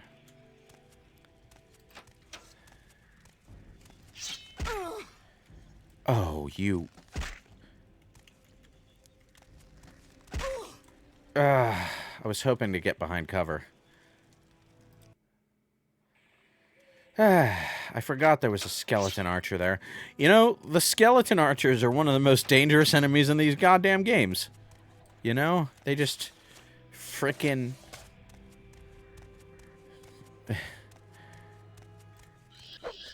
It's like... They seem to have so much goddamn accuracy.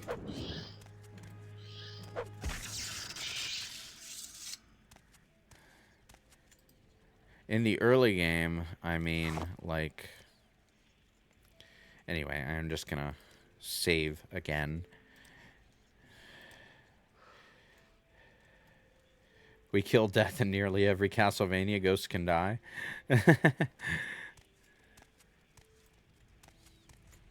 Well, I mean, the skeleton archer, I don't have much trouble with the skeleton archer, but I was kind of distracted when I walked through that door, so I was like, that's not a skeleton archer. That... Oh, no. That's worse than a skeleton archer. That... Oh, man, no, no, no, no, no, no, no, no, no, no, no, no, no, no, no. No, I am not taking... okay, so what happened there was the game rolled a different enemy for that room.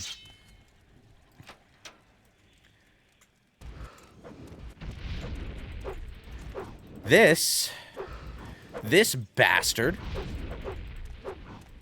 is what we call a bone walker, I think. No. This son of a bitch drains your strength. Okay. Trying to remember what button my magic was. There we go.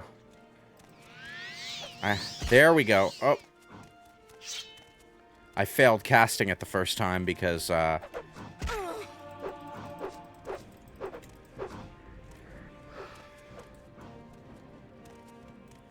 Anyway, what's happening here... my strength has gone down. So has my endurance, actually. And, because my strength has gone down, my movement speed has gone down. So... I'm going to drop a bunch of stuff real quick so that I can actually goddamn move at a decent speed. Because in Morrowind, your movement speed scales with the amount of baggage that you're carrying.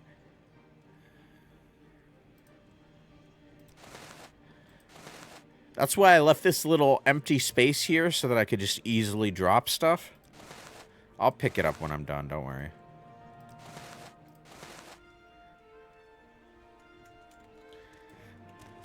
Ah, there we go.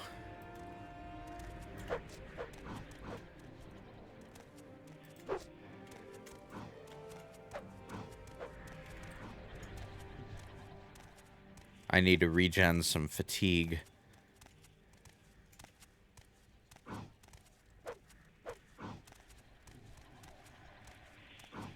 Yeah, that's right. You keep following me.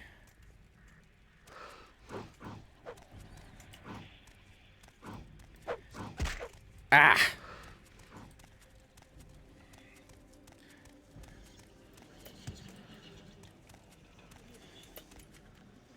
I can't actually go back into the space back there. Alright. Well, tell you what. I bet you can't open doors. Yeah, that's what I thought.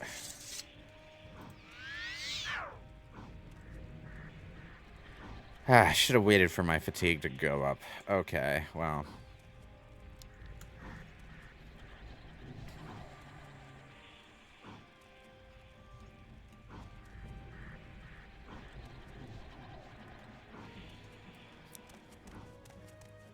I'll tell you something that's actually pretty interesting about Morrowind.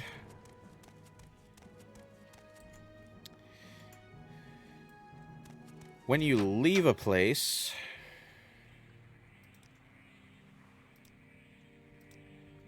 and then rest to heal up, and then go back into the place, you want to know what happens? The enemy stays exactly where they were. Sometimes an enemy like a ghost will respawn because the game is a jackass. And I forgot to account for that when I came back in, so, you know.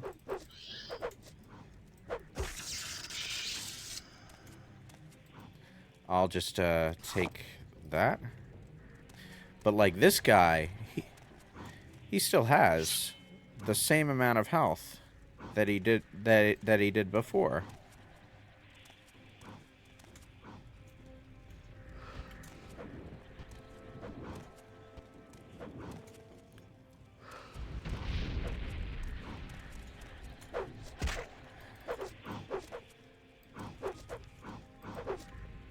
Come on. You bastard.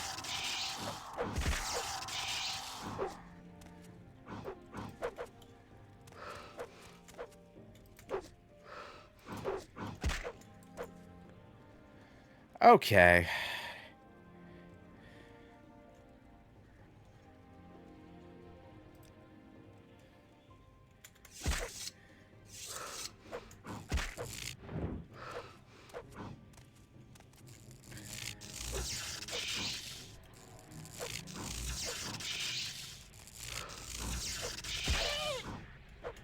Oh. No, that didn't work out. Okay. So, I wasn't expecting... Oh, you son of a bitch. Now you die.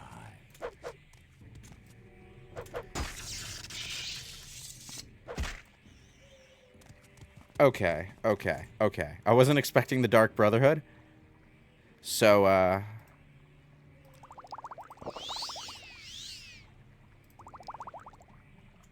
Your pain is nearing an end.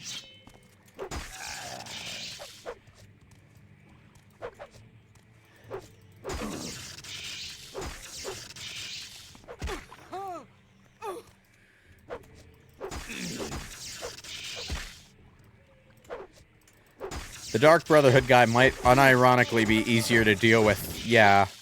The Dark Brotherhood guy is unironically easier to deal with than the Bone Walker in there. Or the Bone Lord, or whatever the fuck those strength-draining assholes are called. Anyway, the Dark Brotherhood assassins were added by the Tribunal expansion. They start appearing really early on in the game, and they kind of break the early game because look at that cell value.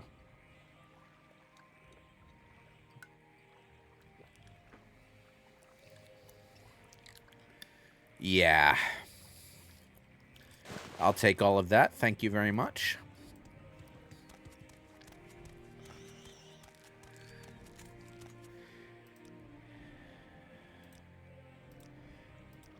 All right, let's see. I've had... Wait. What? I was sleeping, you asshole.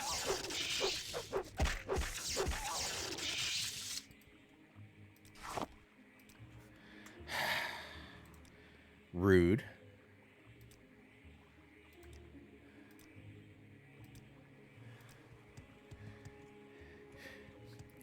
He won't show up again for 24 hours? Oh, that is a lie. I've had cases where they've appeared more than once.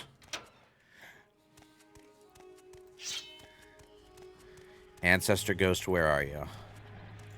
I am ready for you.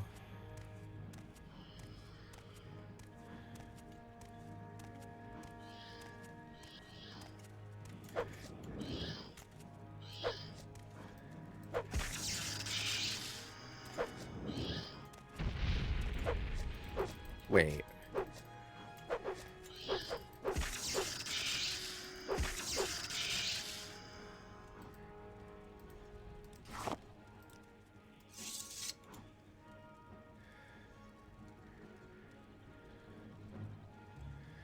Okay. All right.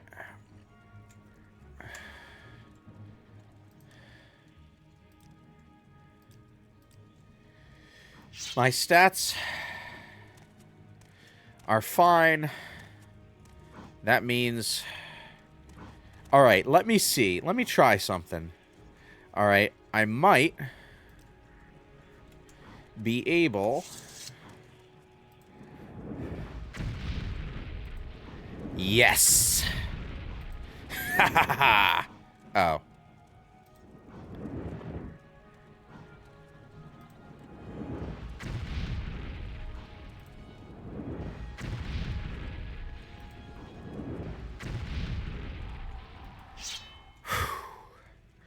Yay, clipping.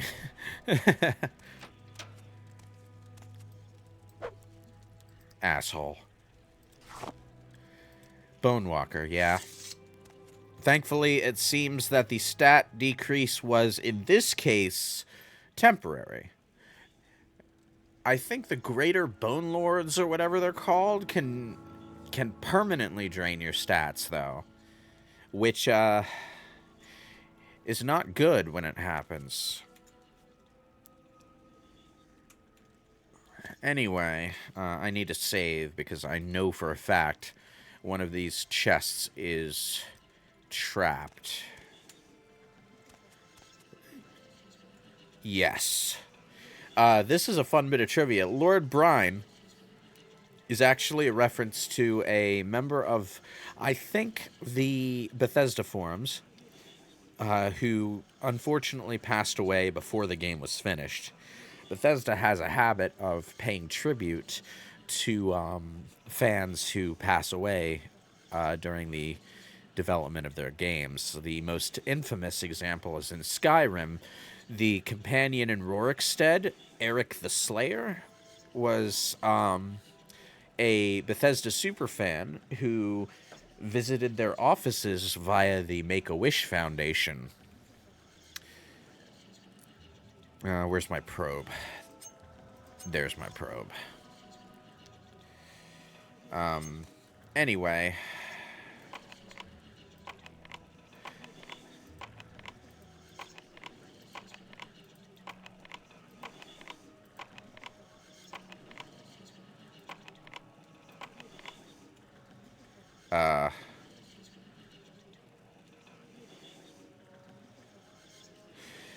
And, I have no security skills, so this is actually, like, not working out for me at all.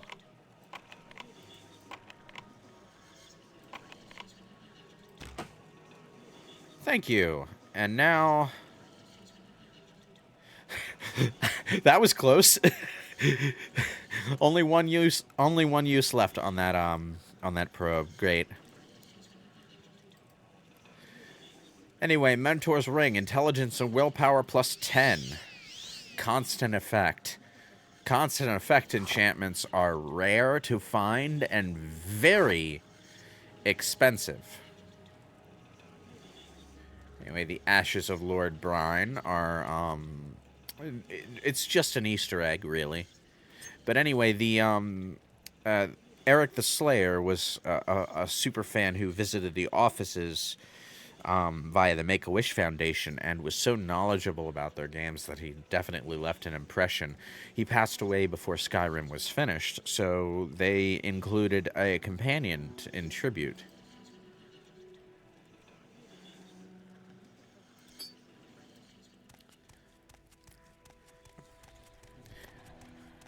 This case, like, there are a couple of references to fans who passed in Morrowind, I think.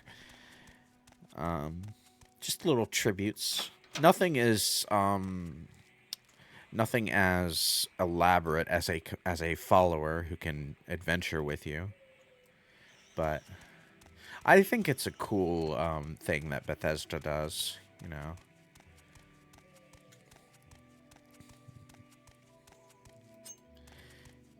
Wait. I'm still holding the probe. Hang on. I need my spark sword back.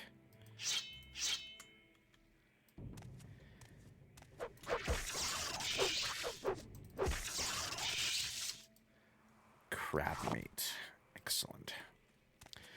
Alright, I'm gonna go sell some of this Dark Brotherhood armor, and then probably not get rid of most of it, because Dark Brotherhood armor is really expensive for the early game, so it's likely that you'll wind up not actually being able to sell all of it to a single merchant.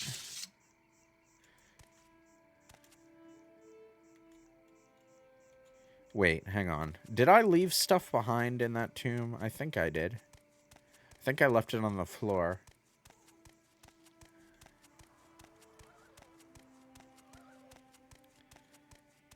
Expensive and hard to make since only 2 souls can be used for constant effect enchantments. Yes. Well, you can also use Vivek and Almalexia, but that's a waste because, like, a constant effect is always just a constant effect, you know? Yes, I left stuff on the floor over here.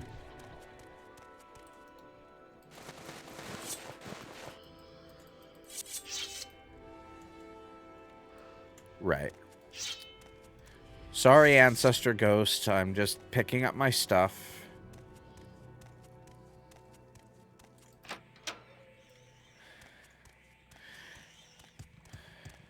But yeah, I think it is just the Golden Saints and Ascended Sleepers who have a high enough charge count to But you know, you can soul trap your own conjure Daedra in this game, so it's actually not that hard to make constant effect enchantments. You just need the conjure Golden Saint spell. And, you know, the ability to consistently kill your own Golden Saints quickly enough for the soul trap spell to take. Later games would remove the ability to soul trap your own conjure Daedra. Why? I have no idea.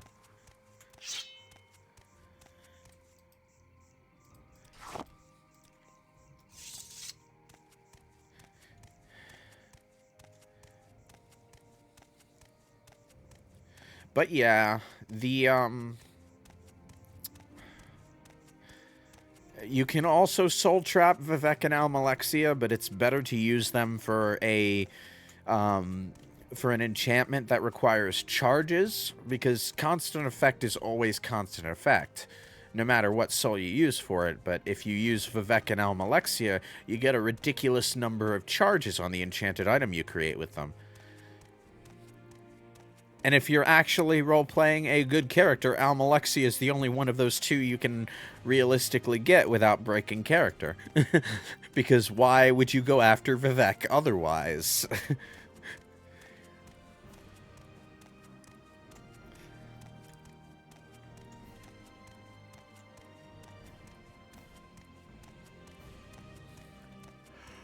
Whew. I'm getting sleepy already. I've been awake since 1 a.m. today, actually. It snowed yesterday while I was getting the ceiling lights installed, even. And, like, I went to sleep, woke up at around 1, and then I was like, oh, I'm awake this early, I might as well work. So I go and, I get myself a delivery block at 3:30 a.m. And, apart from the fact that the roads were all snowy, it was a surprisingly easy block.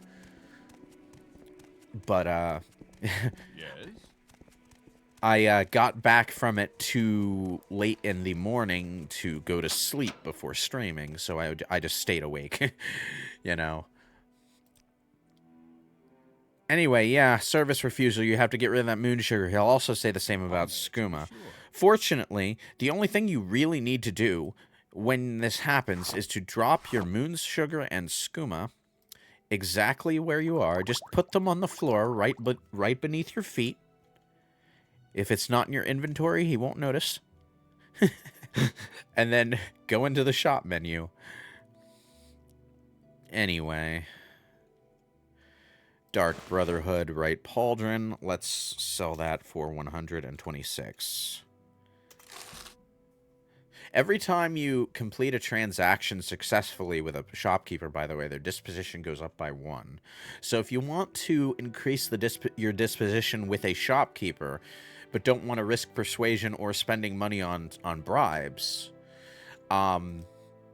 just sell one thing at a time and you'll be fine, you know? Like right here, pants, 2 gold, 100 disposition. There we go. I am going to say 310 for this one.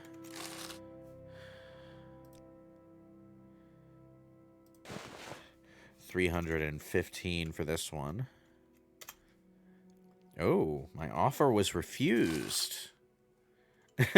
I think I just lowered it by 1 gold. Imagine doing a stealth kill by simply suplexing. I think that if you're going unarmed in Skyrim, you can do that.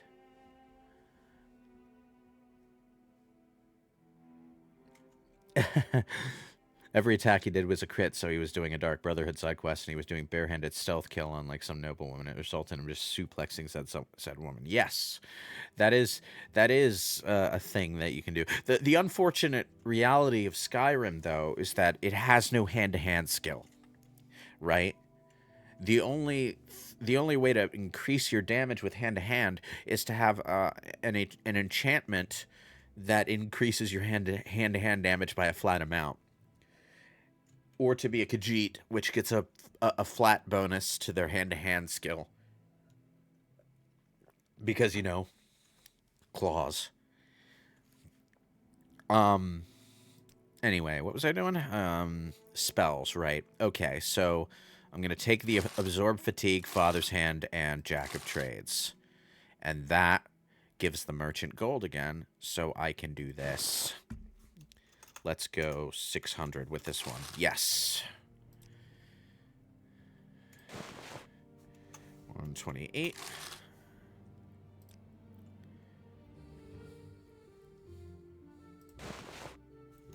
$65.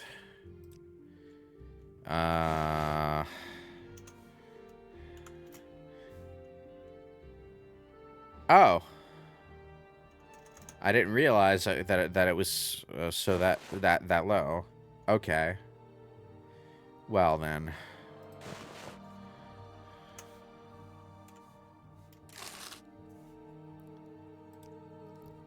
And now I'll just sell random ass junk.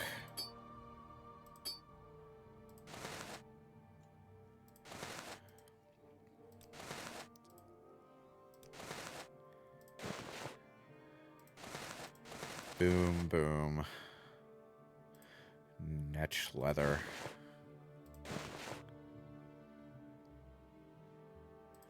Iron club.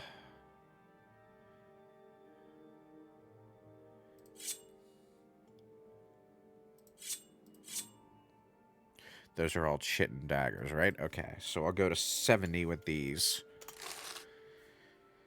Okay. 20 gold left.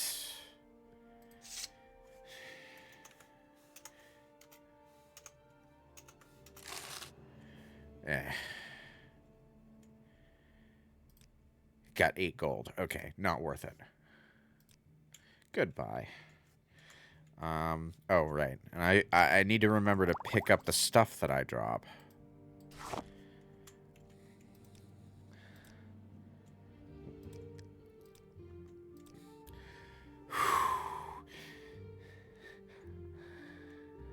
What did they keep in the Pixel remaster? Let me think. Oh, the suplex train, the train suplex. Yeah, yeah. They kept that in the remaster. It was a bug originally. Anyway, oh right. Since I have a redonkulous amount of gold thanks to that Dark Brotherhood guy. I mean, redonkulous for this point in the game anyway. I'm just gonna buy this guy. Buy this guy's stupid cursed ring. Not happy here. In fact, no, I'm not. If I had 100 drakes, I'd be on the next boat to Narcissus. I came here to make my fortune, and all I've got is this cursed ring. Say, would you give me 100 drakes for it? The ring itself is worth more than that. That's a lie. But the enchantment is cursed, and no one will buy it from me. It has a nifty little enchantment that helps you run faster. Problem is, it sucks the blood right out of you every time you use it. Please, you'll be doing me a real favor. Yeah, sure. Thank you. You're a lifesaver. I'll grab the next boat out of here. Thanks again, and I hope your luck here is better than mine was. I'm listening. Yes. Okay. Also, before I leave, I keep forgetting to do this because it's not part of base Morrowind, but I need to talk to Three Fangs about that shipwreck.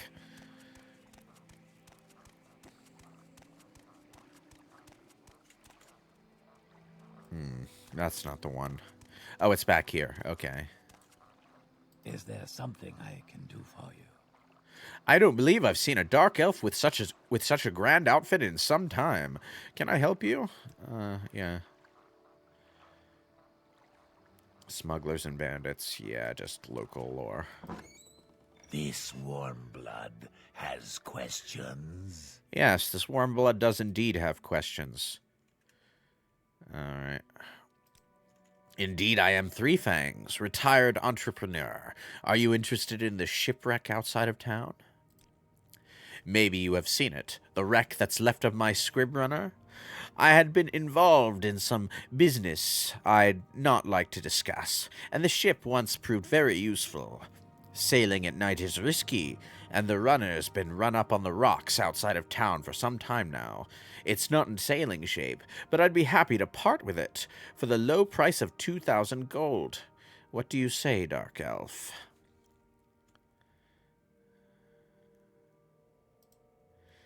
No thanks, not right now. I don't need to stand here and be insulted.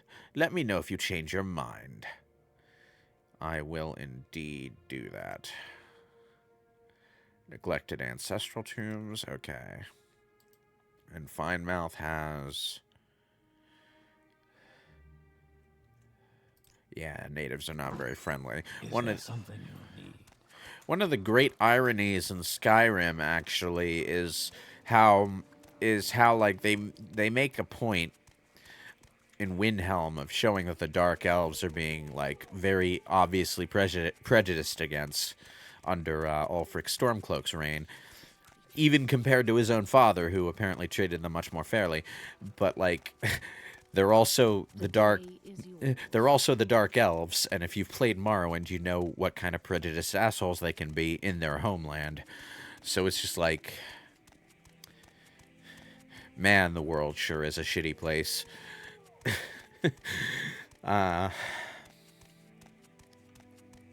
It's not as simple as, like, oh, Ulfric is just misunderstood, though. No, he's actually, you know, just pretty deliberately prejudiced against everyone who's not a Nord, if you pay attention.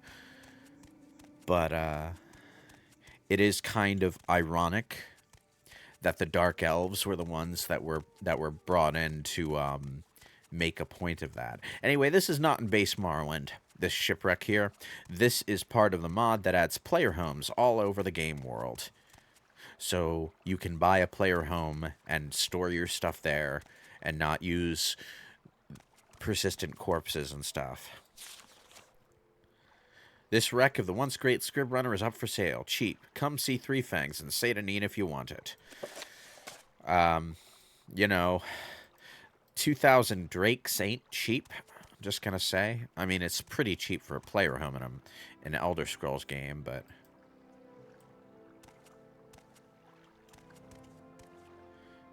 I guess when you buy the place, you get that de-rusting compound. Now the Dark Elves are getting a taste of their own medicine. Somewhat. But the thing is, a lot of the Dark Elves in Windhelm weren't necessarily born in Morrowind, because the amount of time that passed between the Third Era and the time Skyrim takes place is a couple centuries. So there are a few Dark Elves who were alive during the Red Year, you know? But there are also quite a few who weren't. Anyway, okay, which way am I supposed to be going? That's Dunmer. Okay, I think this is the path I'm supposed to take. Anyway, did I get alone the scout's directions? Yes, I did. So, one of the quirks of Morrowind that did not survive into the later games is that the game gives you, like, very precise directions that you need to follow in order to get from place to place, you know? Like this here is straight up a detailed list of directions that you need to follow to if you decide to walk from Seyda to Balmora, which I am going to do because there's stuff along the way that I want to take care of. You can just pay to take the Silt Strider and it will just drop you off at Balmora. It saves a lot of time, but of course you're skipping a big chunk of game world, so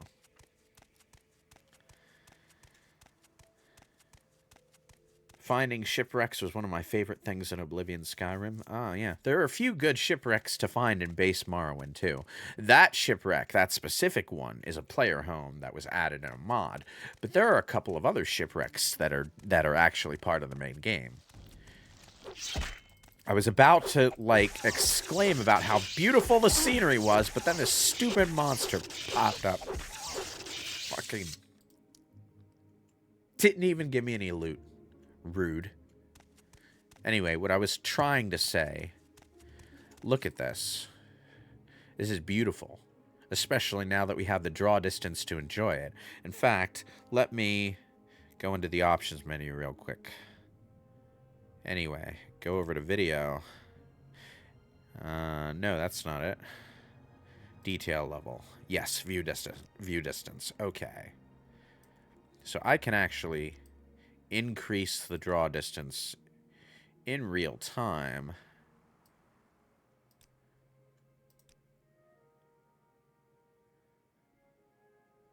How about that? I tell you, the character models in base Morrowind are kind of fugly. But when you have the draw distance for it, landscapes, those are pretty good. And where was I? 275. Yes, that's good. Anyway, I usually keep the draw distance down a little bit because the distance fog actually does do a bit to mask how relatively small the world is compared to, you know, later Elder Scrolls. Because, like, okay, we're on the Morrowind game world is just Vardenfell, right? Vardenfell should be about the size of Skyrim, geographically speaking. But in practice, it's actually quite a bit smaller. And certain locations, like say Vivec, or you know, just in general, you can see things from you can see that things aren't quite as far away as they should. Really, it kind of like ruins the illusion when you've got too much draw distance in Morrowind. This amount of draw distance, it's just right. What's in the distance is kind of fogged over, so it does look more distant than it actually is. But like, go much further than this, and it kind of like spoils the illusion. Anyway, this is Pelagiad. It didn't take us very long to jog over here, which kind of illustrates my point about distance scaling and the world feeling a bit small. Every time an NPC says something like that, I'm just like, ugh, Vardenfell. Why have you come to Pelagiad? Tell me about Pelagiad. The Empire built a little fort here to guard the roads between Vivec, Seyda, Balmora, and points north. And then some veterans took their mustering out pay and built themselves some little farms here. And pretty soon there's a few shops and a trade house. It's a pleasant little village. If you didn't know better, you'd think you were in Daggerfall or some other high rock town. And yeah, this place, unlike Seyda and other towns in Vardenfell, is designed to look more imperial. This kind of town architecture is what you would have seen in Daggerfall when you were actually playing the game, and specifically in the High Rock region. Daggerfall also has a chunk of its game world in Hammerfell, and that has, you know, Hammerfell architecture in it. But, you know, these kind of like stock generic medieval towns were all over High Rock because, you know, Bretons. They're kind of supposed to give you British vibes. Anyway. What do you think of Pelagiad? Yes? I don't think I'm going to explore much here, but I am going to first visit the weapon shop, the armorer, because I still have Dark Brotherhood armor to offload. Hello, I am Elirinel, and this is the village of Pelagiad, a little piece of the Empire right here in the heart of the Dunmer East. Are you looking for someone in particular? No. And girl of Verkelgard is the boss, blah, blah, blah, blah, blah. And if you're looking for someone in jail, you need to look in the fort, of course. Right. Let's just click away from those. It sounds like Drelasa Ramarthran over at the Halfway Tavern inherited Rexanus Myconus's cottage when he passed on. She might be willing to part with it for a price. Oh, okay, so this is the player home in Pelagiad. Interesting. It's probably more expensive than the shipwreck, though. I mean, I hope it's more expensive than the shipwreck, otherwise Three Fangs is trying to fleece me. A rumor says the Emperor has repealed the war tax. We've heard nothing official here, but it's about damn time. We haven't had a war in 10 years.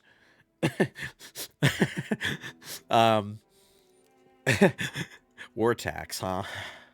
I get the feeling that might be one of Yeager Tharn's leftovers. If you don't know, the plot of Elder Scrolls 1 was very stock and generic. Defeat evil wizard. The evil wizard in question was Yeager Tharn, and he trapped the Emperor in a pocket dimension while he impersonated him. Why didn't he just kill the Emperor? Well, that's why. That's why the Elder Scrolls 4 happened. Pelagiad's imperial cult shrine is the Fort Pelagiad. Right. The imperial cult is the imperial religion of the Nine Divines. It's a little weird that they call it the Imperial Cult.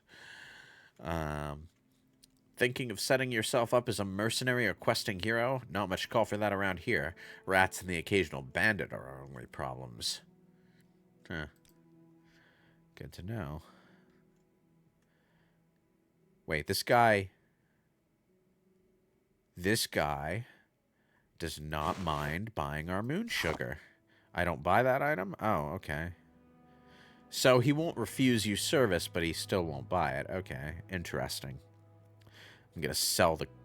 He doesn't buy that item either. Okay, I can't sell the cursed dagger. Oh, he doesn't...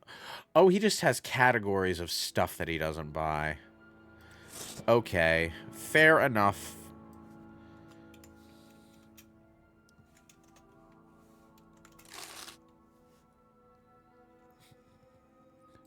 Repair. What condition is this thing in? Yeah, okay. Weapon degradation is a thing in the older Elder Scrolls games, but it's just something that you have to keep an eye on so that your weapon doesn't break in the middle of an adventure. Just throw a few coins at a blacksmith to repair your stuff and you'll be fine.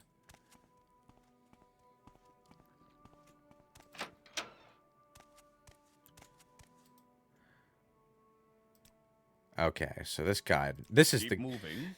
Okay, so the other guy didn't bother pestering us about our moon sugar and skooma because he just doesn't buy alchemy ingredients or potions.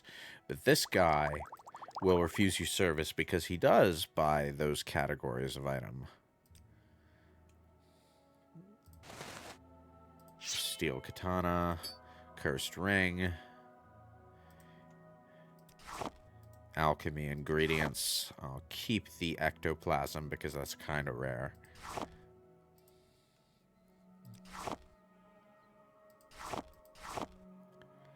Uh...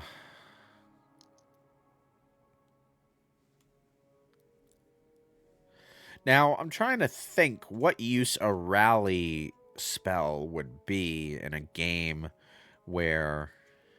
Oh, pillows. Sure. In a game where you don't have followers. Like, it makes sense in Skyrim when you have a spell when you have a spell of courage to boost your allies with. Right? But, why would I want that in Morrowind? I'm genuinely not sure. Ugh.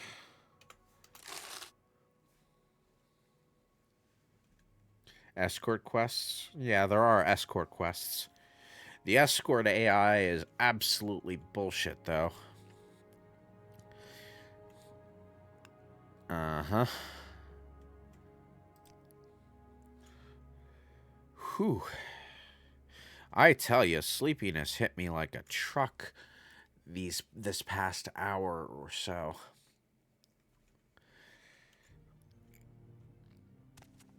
Oh, right. Well, Just where did gonna I put that? pick up my illegal substances.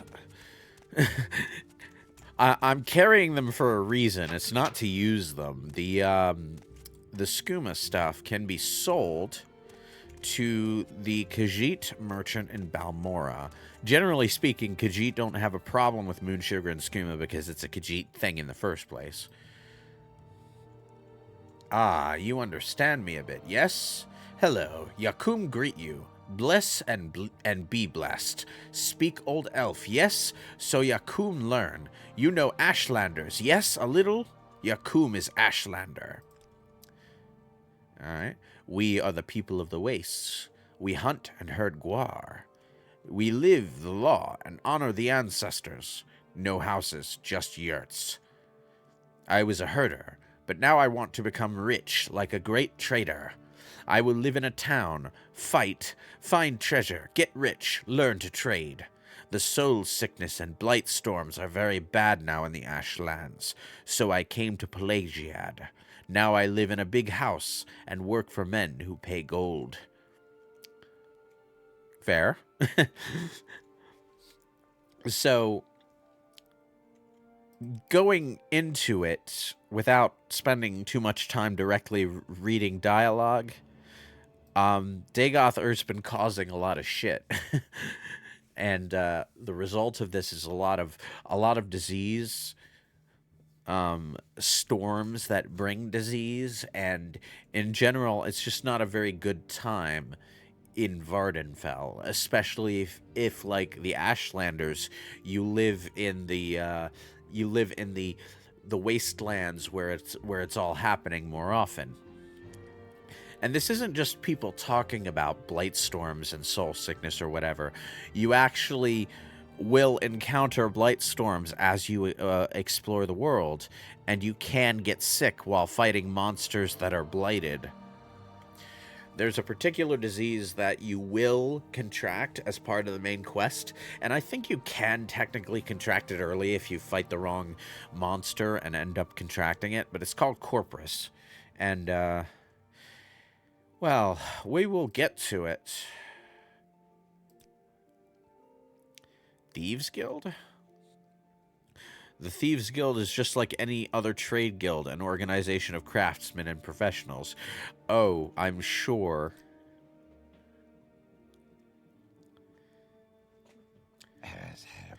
For a playthrough of Skyrim, I might revisit one day. I made a Khajiit who I planned to have a trickster, thievery, plus magic playstyle. Kophelis. Huh. Ah, yes, the Cliff Racers, Shiro, the Cliff Racers. They're supposed to exist to prevent you from flying around too easily and circumventing the environment without consequence. But their aggro rangers are so goddamn overtuned. What is this about? Alright, let's see. Sorcerer? How do you recognize a Daedric shrine? I like this dialogue where it talks about, like, all the weird angles and weird names that Daedric shrines have. Right, the guilds, Mages Guild, blah, blah, blah, latest rumors.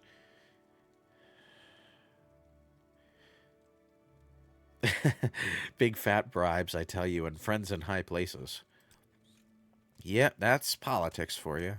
Anyway, this is the guy I really wanted to talk about. This is the guy I really wanted to come to Pelagiad for. There's a side quest tied to this character.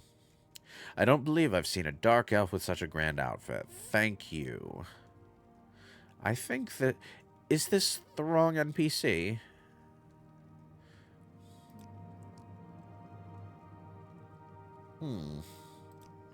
Oh, wait. I need to talk to another character first.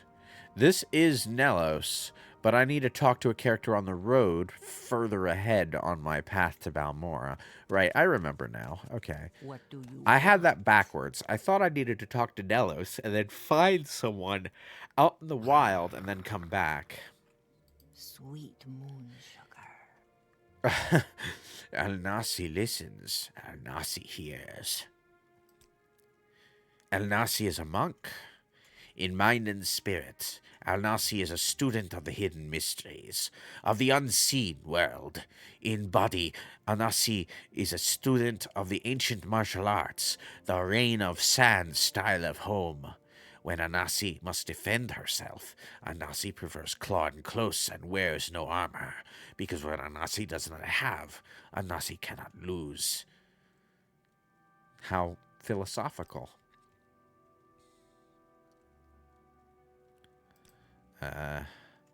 Tell you what, why not visit the Southwall Corner Club in Balmora? Spend some time there, ask around. If people like what they see, maybe you'll learn something. Okay. Anyway, now that I know I am not going to find what I was looking for there. Wait, actually, I want to find out about the player home. Because I don't actually know... Who am I supposed to... Oh, yeah, this is the one. Okay, the cottage. Food and beds, or both at the same time. Your choice. A lot of Imperials settled down in Pelagiad to retire after serving in the Legion. One of those was a regular of mine, Rexanus Myconus. I didn't know him that well. Some kind of scholar. Drank a lot and read a lot. But I guess I knew him better than most, as he left the cottage to me when he passed away. I have no use for it, but I could sell it to you for 2,500 gold. What do you say, Outlander? Okay, not interested right now. 2,500 gold, huh? I'm actually like less than 1,000 short of that, so I might actually be able to buy that soon. Whew.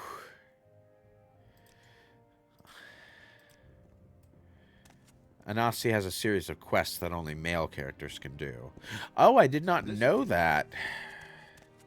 Huh. Well, that's a problem. I never play as a male character in the Elder Scrolls. Like, I just don't. It just never happens.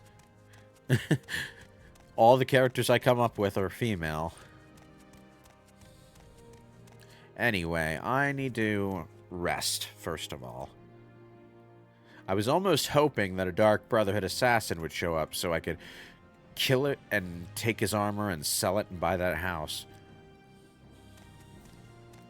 Anyway, if I follow this road, I should find a woman standing by the side of the road. And she has an interesting side quest for us. Okay, let's see. Alright, I am on the right track. One of the funny things about Skyrim is that it has signposts by the side of the road that you can navigate by, but they were a bit inattentive about applying them, so, like, a lot of intersections don't have signposts, so it's actually kind of a pain if you play on survival mode and don't have fast travel. It is surprisingly and depressingly easy to get lost. The map isn't much use because it doesn't show you where the goddamn roads are. So it's like, yeah, I know the general direction of my destination, but what good does that do me? Ah, there's our quest target.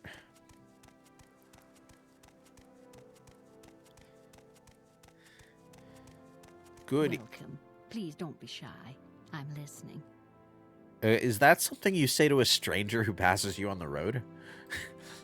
Begging your pardon, have you seen a bandit nearby? I must find him. A bandit nearby? Yes, I was just walking along here, minding my own business. Suddenly a bandit jumped at me from behind. He was a dark elf, a strong, dashing dark elf. He didn't harm me in any way, although he did take my jewels. He was quite gentle, and he talked to me for what seemed like forever. Okay, so you want your jewels back? What's that? Oh, never mind the jewels. I just want to find the bandit again. He was charming and funny, and I simply must see him again. His name, Nelos Onmar, a name that will stay on my lips for eternity. Perhaps you can find him for me? Please, I cannot live without knowing if he could ever love me. I have nothing to offer you in return, but could you not help me for the sake of love? Okay. I will try and find this man, if only for love's sake. You'll try? Thank you, so. I'm sure you'll be able to find him. He mentioned something about having to head north, so I imagine he might be found in Pelagiad. Please, if you find him, give him this glove for me as a token of my love. I'm certain he will want to find me again. And what about those jewels? Yes, they were taken, but that's of little importance. Okay, yeah. Right. So the entire point of her mentioning that Nelos has jewels is probably just so that evil player characters can, you know, go find him and steal the jewels from him, I guess. But, like, that's not much of a temptation. Not in Morrowind. Ooh. Kill the bandit anyway. Hashtag chaos route, huh?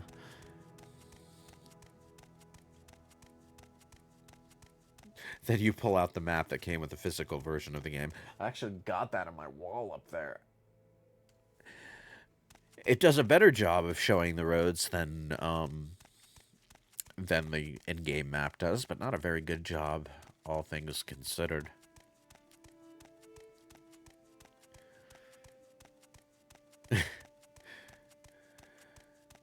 An assassin's life in exchange for a place to call home.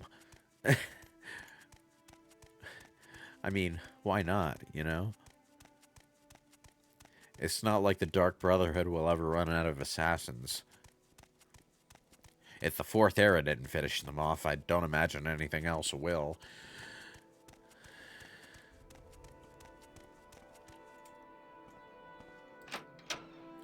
Wait, no. This way.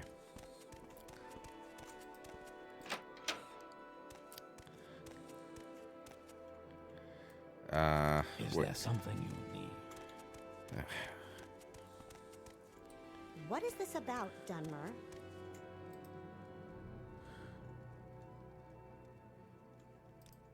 I am Nelos. What do you want?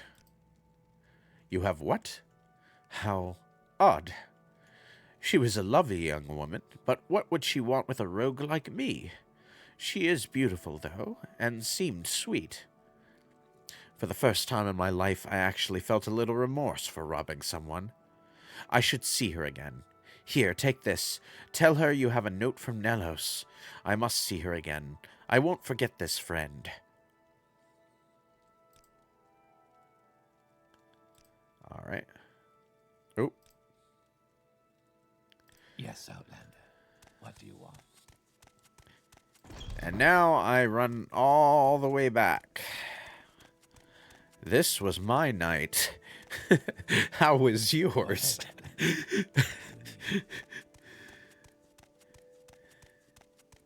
Mari's reward also changes based on gender. Male characters she'll direct to Tel Arun. Female characters she'll direct to Tel Benora. Oh, I did not know that. It's interesting that there are actually some differences based on gender. I don't remember that being a thing in Oblivion and Skyrim. Well, I would be surprised if Skyrim did it. Skyrim seems determined to make sure that you can do everything and anything and everything all on one character. So it's just like, if it ever did anything that was specific to a particular type of character, it would probably collapse in on itself.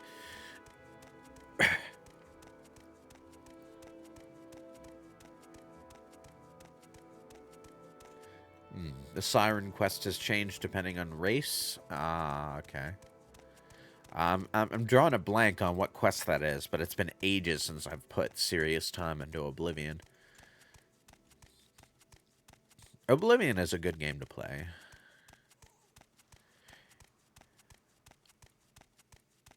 It doesn't quite have Skyrim's shortcomings. It doesn't have all of Morrowind's strengths either, but it doesn't have Skyrim's shortcomings. To what do I owe this pleasure? It has its own unique shortcomings, of course, but... He gave you a letter to give to me? Wonderful, thank you so. I knew that he cared. You know, you didn't have to do all of this for me, and I really appreciate it. You're clearly a wonderful person. You should visit my friend, Bernard Early, in Tel Brenora. He's a wonderful person, and I think the two of you would get along famously.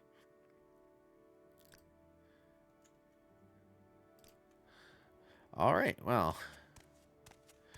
That's that side quest done. Whew. I'm going to make it to at least Balmora tonight. That is my goal. Gosh, it's dark.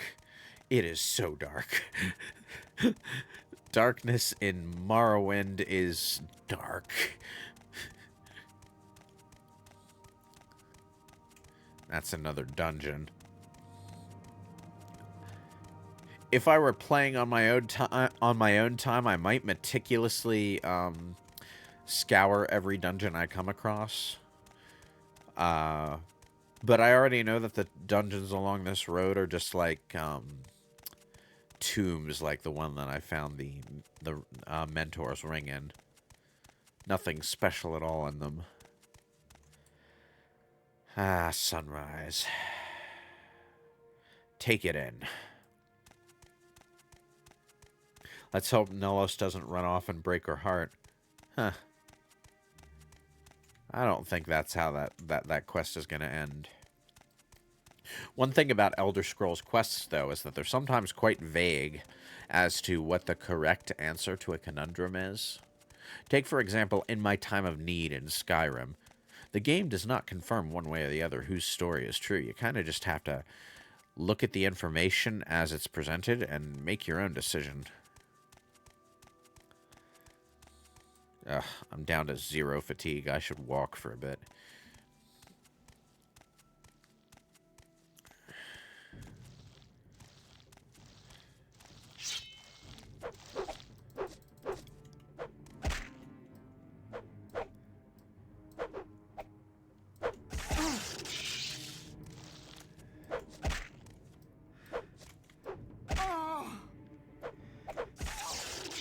There we go. Not even any loot. Rude. But yeah, this game is dark as hell, especially vanilla Morrowind, to the point where torches and night eye spells are damn near essential. To a point, yeah. I mean, I can still see right now. There are probably some dungeons that get darker. I don't have any torches or night eye spells.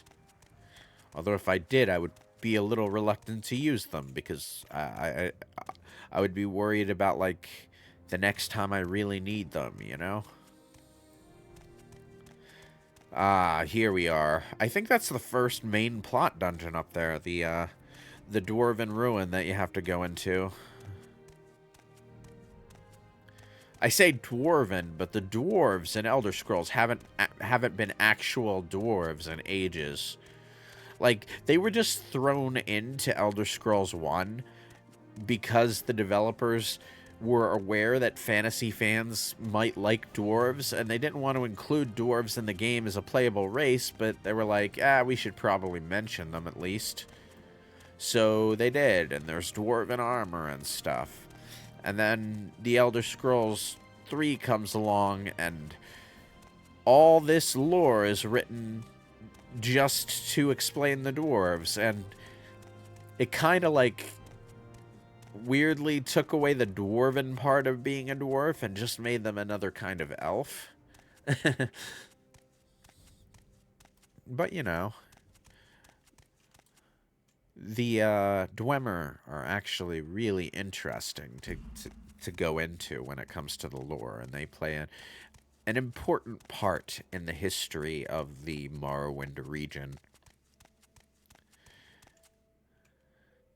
The dwarves aren't even in Oblivion, right? The Aliens are the main race in Cyrodiil, although I think there is at least a little bit of Dwemer content in Oblivion. Not much, but, you know, some. More in Skyrim. Because the Dwemer did operate in that region, historically speaking.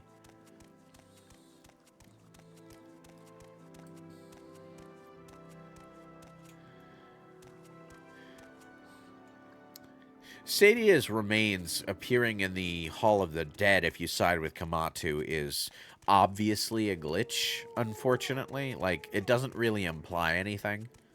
There's no reason why Sadia's remains would appear, would be sent to Whiterun if Kamatu were to execute her. Like, there's no logical in-universe reason for that to happen. So Sadia's remains appearing in the Hall of the Dead only happens because of a glitch. She disappears from the game world, and the game's programming interprets that as her being dead, and she appears in the Hall of the Dead as a result. Anyway, this is the traitor. Okay. I've finally reached Balmora. What can it do for you? Hello, old friend. I am here. Okay.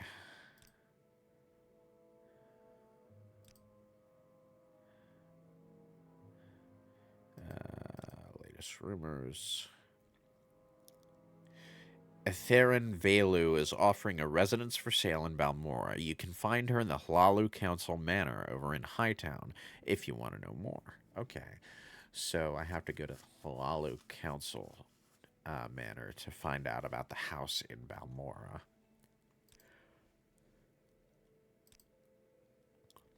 Just click my way through the Kamana Tong.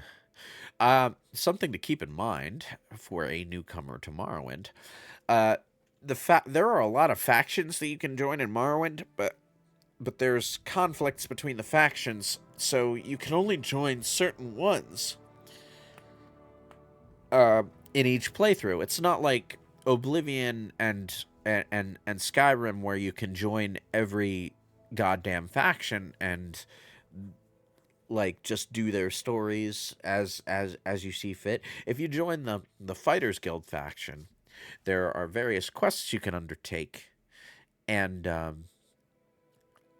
if you go far enough along those quest lines, you will eventually come into conflict with the Thieves Guild. And if you go that far along the Fighters Guild quest line without joining the Thieves Guild also, you will be locked out of ever joining the Thieves Guild. You can join both and sort of bounce back and forth between their quest lines, and that will allow you to sort of navigate the conflict. But it is well, like, even within the Fighters Guild itself, even if you were to just do the Fighters Guild, there's more than one way to approach that whole conflict. So, like, how do I put this? It's really disappointing when you go further into the series and you reach like something like the Companions in the Skyrim, and you just get stonewalled from any quest progress if you decide not to be a werewolf, you know? You have to join the Thieves Guild before you get to a certain point in the Fighters Guild quest line. if you get to that point in the Fighters Guild quest line, the Thieves Guild won't accept you. But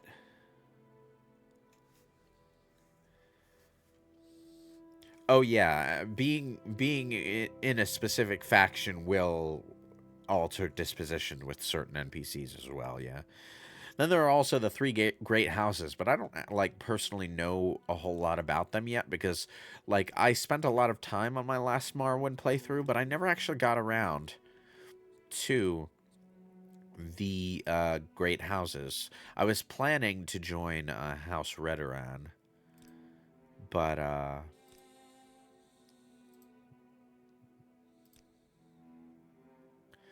gosh, there are a lot of keywords here.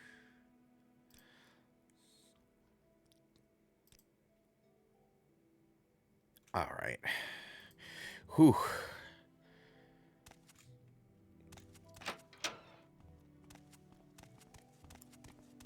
Waking up at 1 a.m. was a mistake, obviously.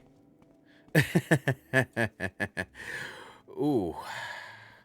But I am not going to call it quits just yet because I want to go to the Mages Guild. And the reason I want to go to the Mages Guild is because I want a specific spell. Is there something you need? Are you looking for me? You want to join the Mages Guild? I actually do, yes. Yes, you look like the sort we could use in the Mages Guild. When she's saying this, it's not just idle chatter. The first requirement to joining any of these guilds is that you need to have specific skill levels in related skill categories. Like, I have some decent magic skills, so right off the bat, I'm good for the Mages Guild. But if you're playing a full warrior character and all your magic skills are, like, down at level 5, you wouldn't be able to join the Mages Guild. And as you progress through the Mages Guild, you have to level up your skills to a certain point.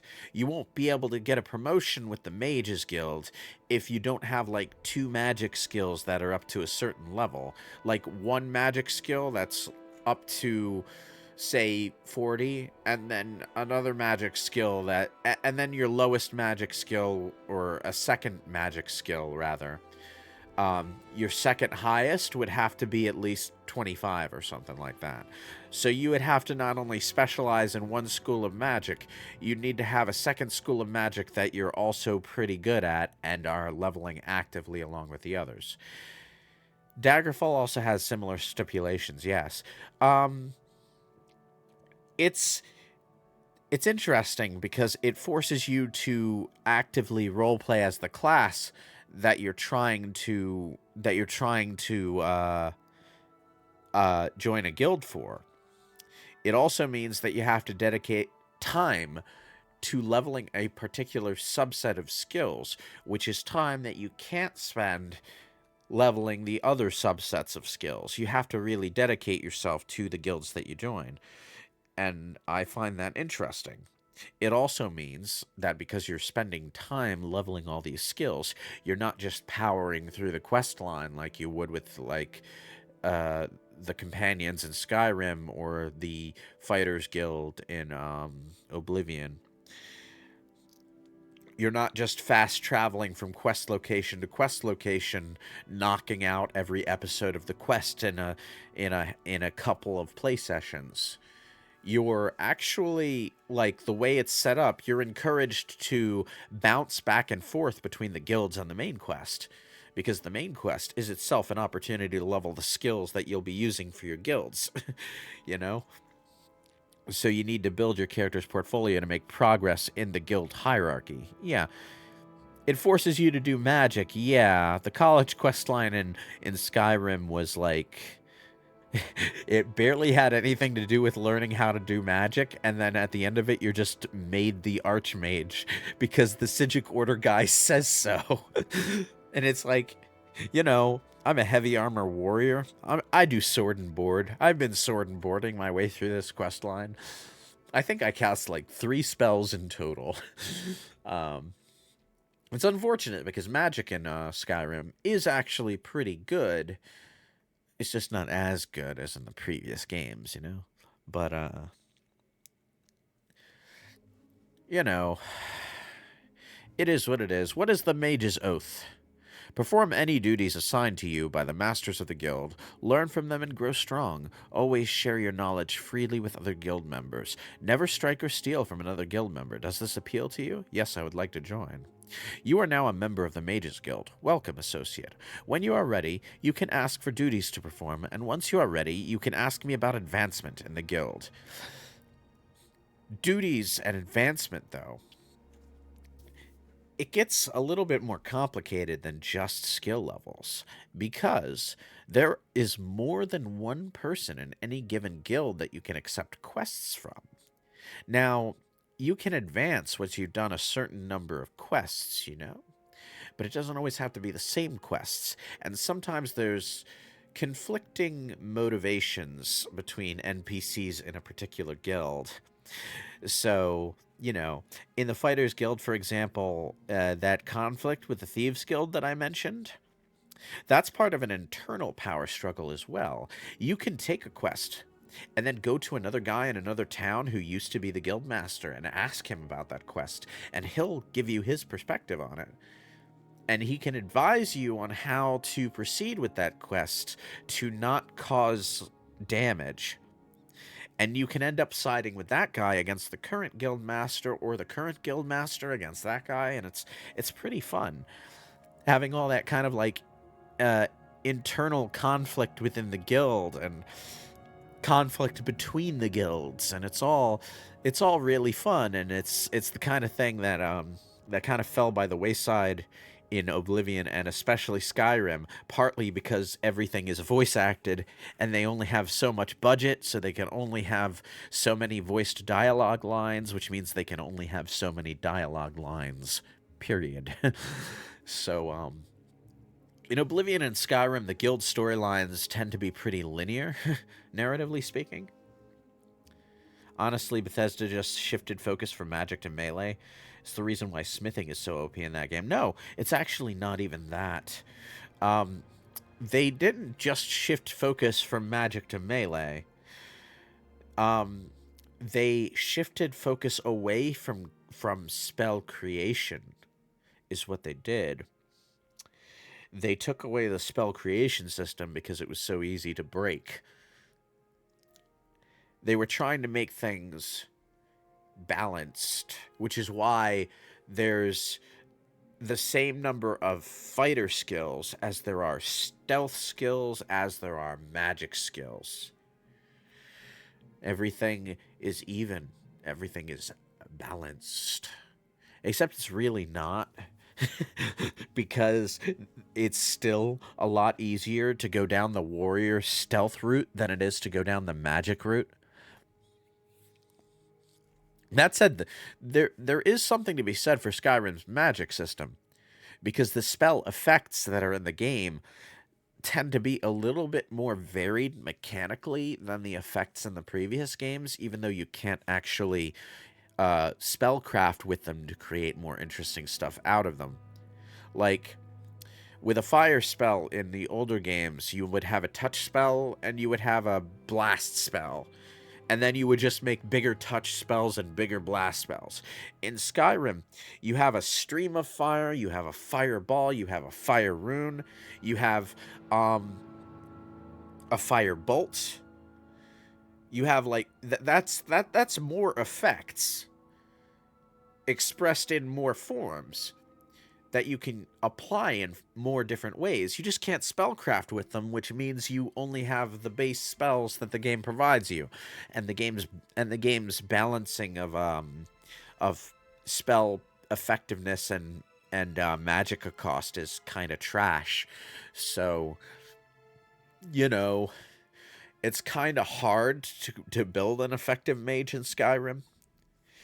And given that every character starts with the access to everything at a useful level, all at once, without having to pick any major or minor skills at the beginning of the game, the path of least resistance is always, for every character, going to be melee, stealth, archer, with a small side of magic, you know?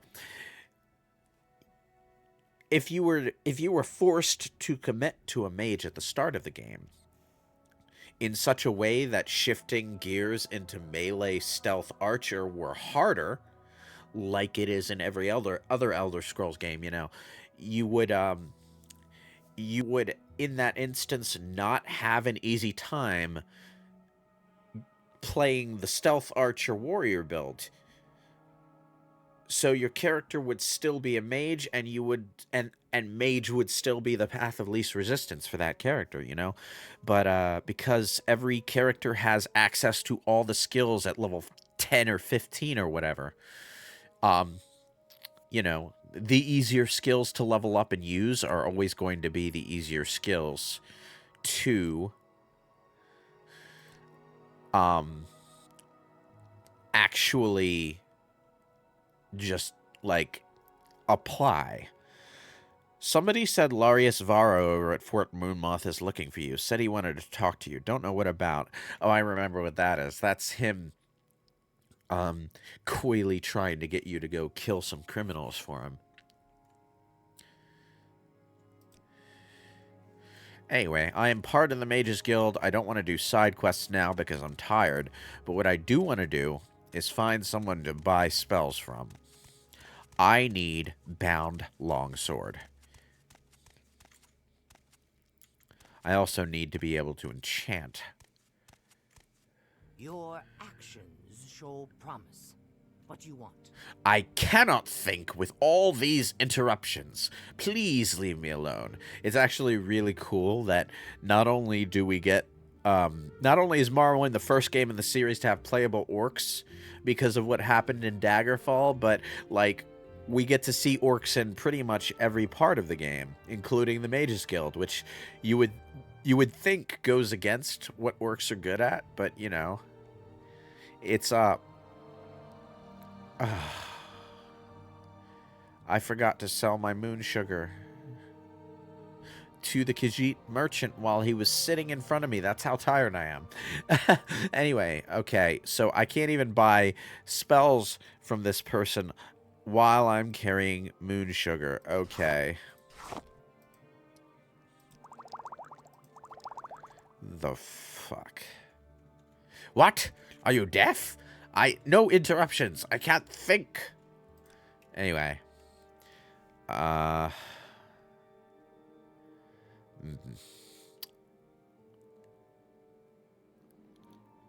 Okay, so this is not the spell. This is not the spell maker I'm looking for.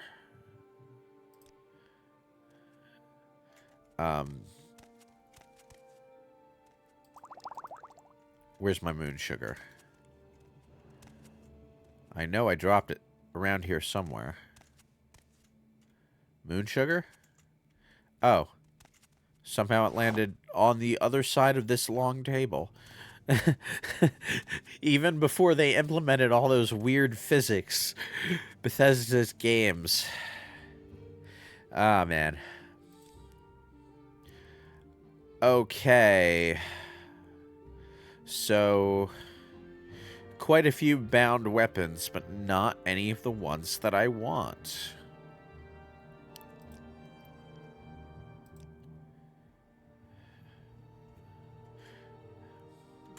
I see you. Hello. Still not any of the ones that I want. May you find all that you seek, traveler. Ah, here we are. Bound Longsword.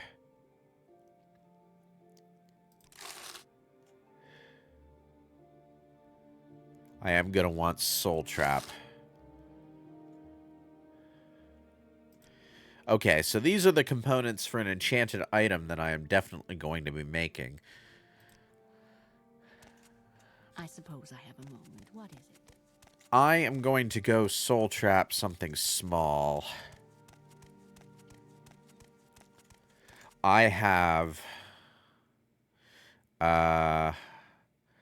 2 petty soul gems, so I'm going to go find 2 petty souls to trap. Soul trapping is kind of like the darkest part of Elder Scrolls lore in my mind. It's just like mages trap the souls of creatures all the goddamn time for purposes of enchantment. Hang on, I should sell my skooma and stuff before I forget again. I'm playing Morrowind half asleep. You don't play Morrowind half asleep. It's just like, don't do it. It's kind of miserable, especially if you don't know what you're doing. I mean, I'm having fun because I'm used to. Oh, he claims to sell Daedric weapons, but they're actually iron weapons that can cast bound weapon spells on use. Like this one here, it casts bound longsword for 60 seconds, and also fire shield at the same time. That's actually a pretty good enchanted weapon. You're not going to be able to buy it now, though, because it's 9,000 gold. So, yeah. Moon sugar, go. Skooma, get out of here. You see? Actually, I'll take my moon sugar back, because this guy's only got 600. 530. No, offer refused. 520? Offer refused. 500 and... Wait, what was the actual, like, asking price originally? Oh, I see what happened there. Okay, so I lost disposition in my failed attempt. Because I lost disposition in my failed attempt, my offer is being refused again. And every time that happens, the initial asking price goes down. So I'm going to just, like, go 480. My offer is refused? Really? Why?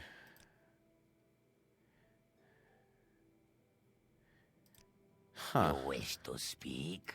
Yeah, I'm a little bit. You cannot purchase honor with gold, sword dancer. Wow, you're pretty, like, dead set on not actually wow. Huh. Tell you what, I'll sell you 1 moon sugar for 23. I will sell you another 1 moon sugar for 23. Disposition's going up 1 blip at a time. I'm just going to keep doing this. Ah, now it's 24. See, it's going up already. No. I only wanted to sell 1. Thank you.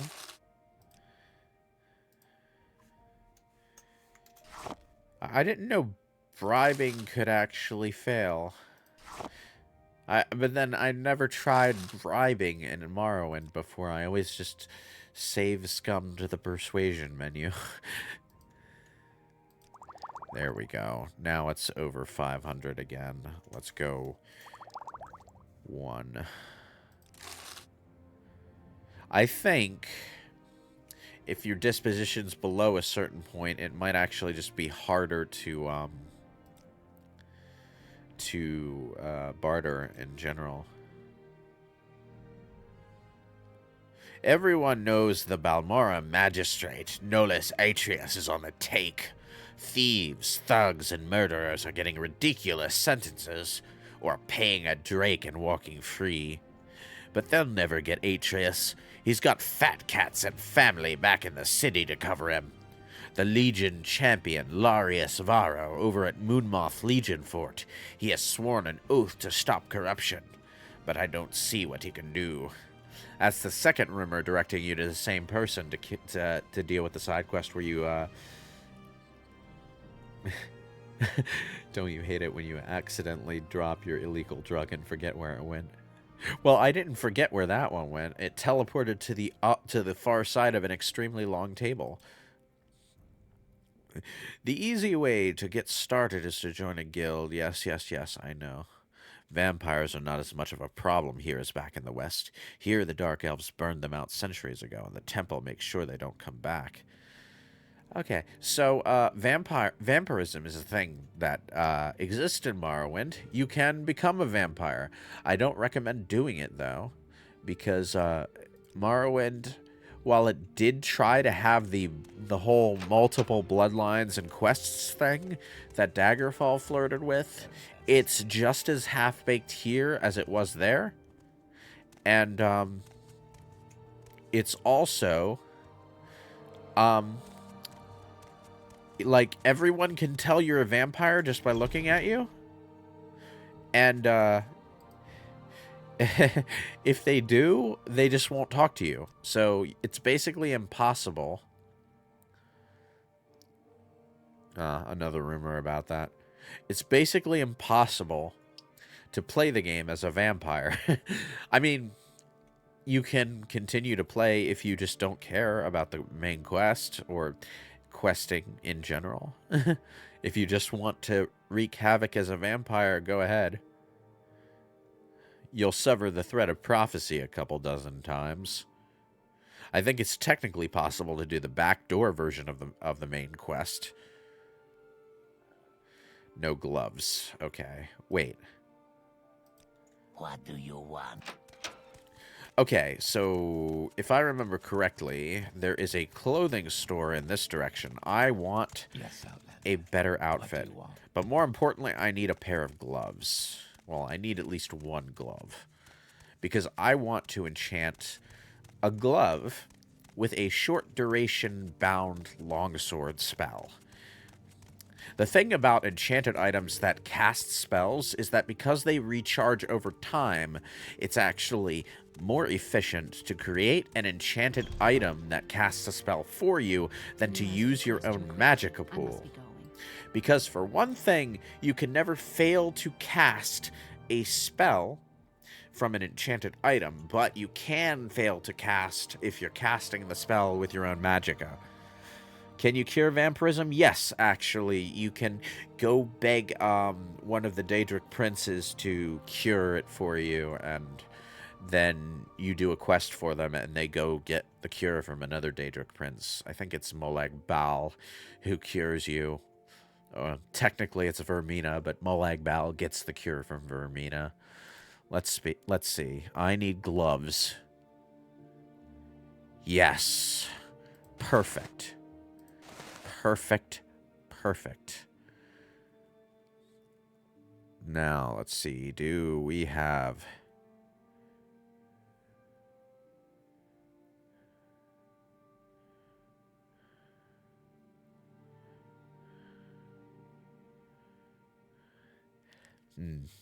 That's not... None of that's the clothing that I want.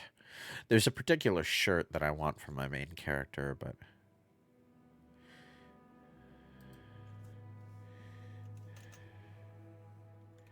19? I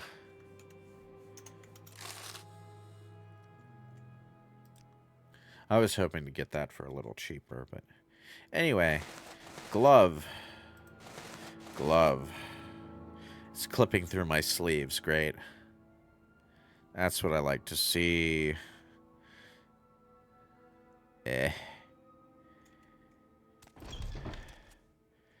This shirt doesn't quite fit with the aesthetic I'm going for.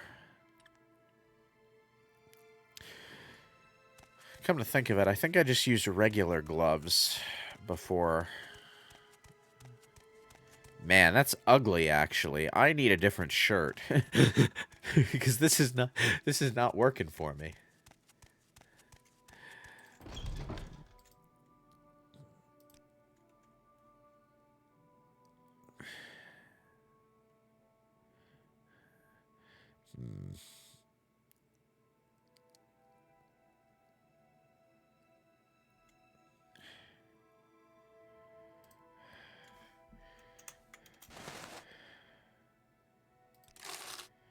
Okay, let's see.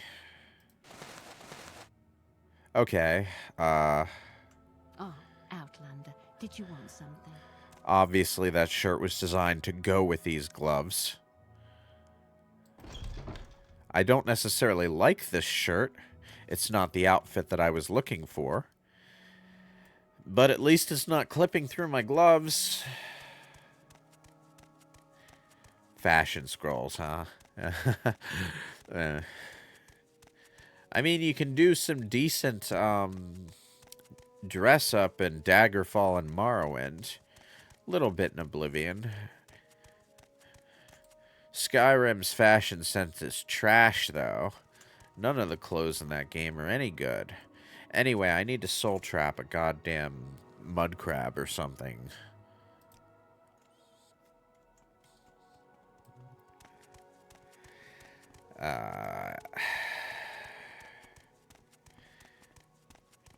Like, I seriously need... like, I won't be able to do the enchanting myself. Unfortunately. Alas. But, I think a petty soul is all I'll need for the item that I want.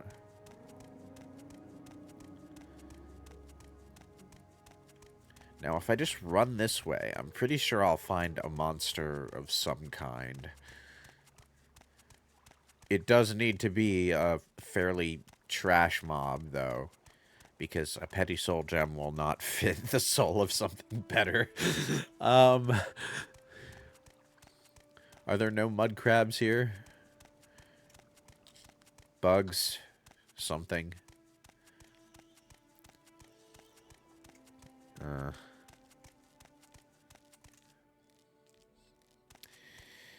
You know what? It'll do.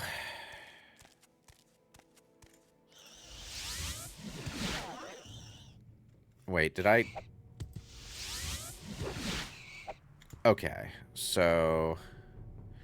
The next thing I need is my bound longsword.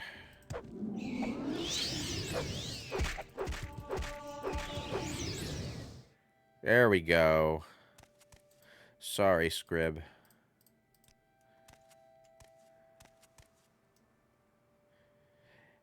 Ah, that's cool. The bound swords are all Daedric weapons, which means they're among the best in the game. More importantly, when you're using a bound weapon skill, you get a +10 to your weapon, to the associated weapon skill. That's mainly so that even the squishy mages can use them. But if you already have a high enough skill level in that weapon skill to begin with, it also means that, like, your weapon skill skyrockets, and not only are you using one of the best weapon classes in the game by virtue of using a Daedric weapon, you're also boosting the skill you have with that weapon, so you become a beast in combat. Any added bugginess for Morrowind is due to the state of this source port. Possibly. But, like, at least it runs on my machine. Which is more than I can say for the original.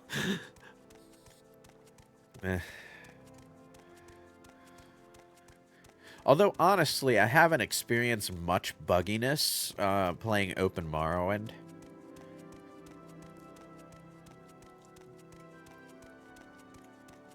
Like, it runs super smooth on my machine. Alright, Mages Guild, here we come.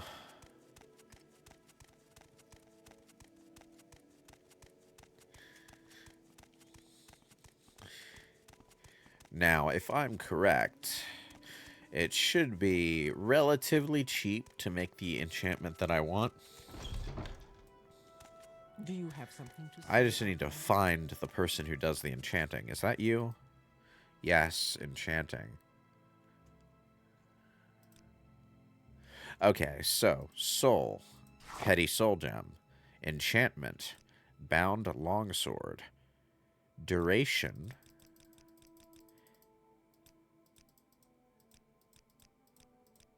18 seconds. Why 18 seconds? Because your enchanted items will recharge over time, and at 18 seconds, you should have just enough time on the recharge that it recharges before the longsword wears off. So, an expensive right glove, and we are going to name this the Sword Dancer's Secret.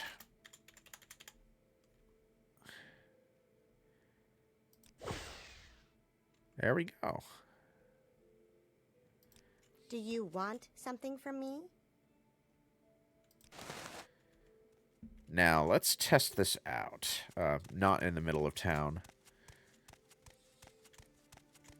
I can...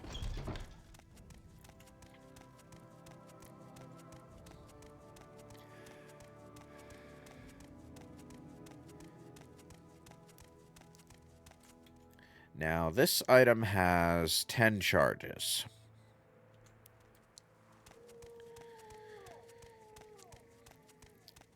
If I cast it,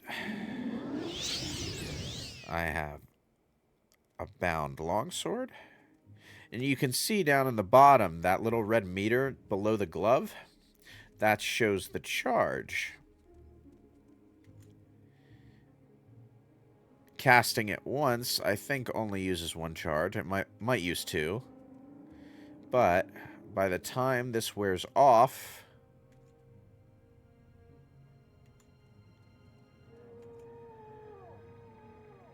yeah, there we go. It's already back up to 10. Woo!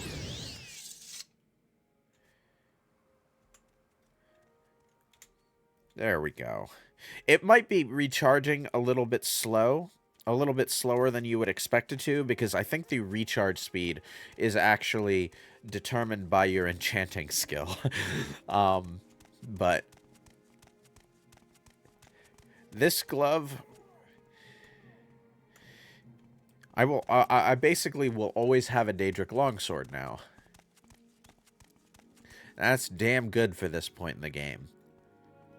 Now, a Daedric longsword by itself is not necessarily the best weapon you can possibly have. If you make an enchanted weapon with a particularly powerful effect, it will absolutely outclass it. And for that, you don't want Daedric weapons. You want Ebony. Ebony has a higher enchantment capacity than Daedric, by far. But for just like the pure base level of the weapon, Daedric is the best. And being able to just conjure one over and over and over again, infinitely, is good stuff. Now, to continue the main quest, I need to go to the Corner Club and talk to Caius Cosades, but I am a little too tired for that at the moment. So, I am going to end things here. I have created my enchanted glove, and, like, you know, I might actually, you know, get a cheaper set of gloves that doesn't clip through my sleeves all the time so that my character looks nice, and make another set, but I have what I need for now. So, I'm going to figure out how do I do a raid. Where is that? They've reorganized the stream manager since last I looked at it ages and ages and ages ago. Where's the raid button? Ah, there's the raid button. So I am going to see who is streaming. So who am I following that's online right now? No one. I don't think.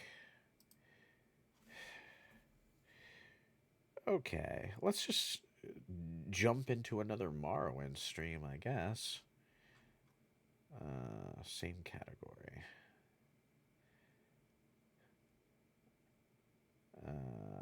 There's a VTuber. there's someone else with...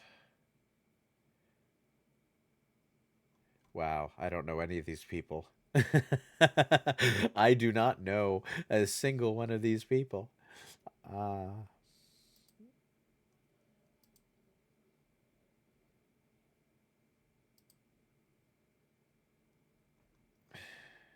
I guess this was a bad time for raiding. I'm just gonna call it a night. Thanks for watching, everyone. You all have a great night. I'm going to crash in bed. Have a good one. Oh, Miss A is doing Zelda Echoes of Wisdom? Huh. Am I not following Miss A here? I thought I was. Let me see. Where's a raid button? Down here. Okay. Miss A. Oh, she is doing Echoes of Wisdom. Okay, I'm going to raid her. Alright.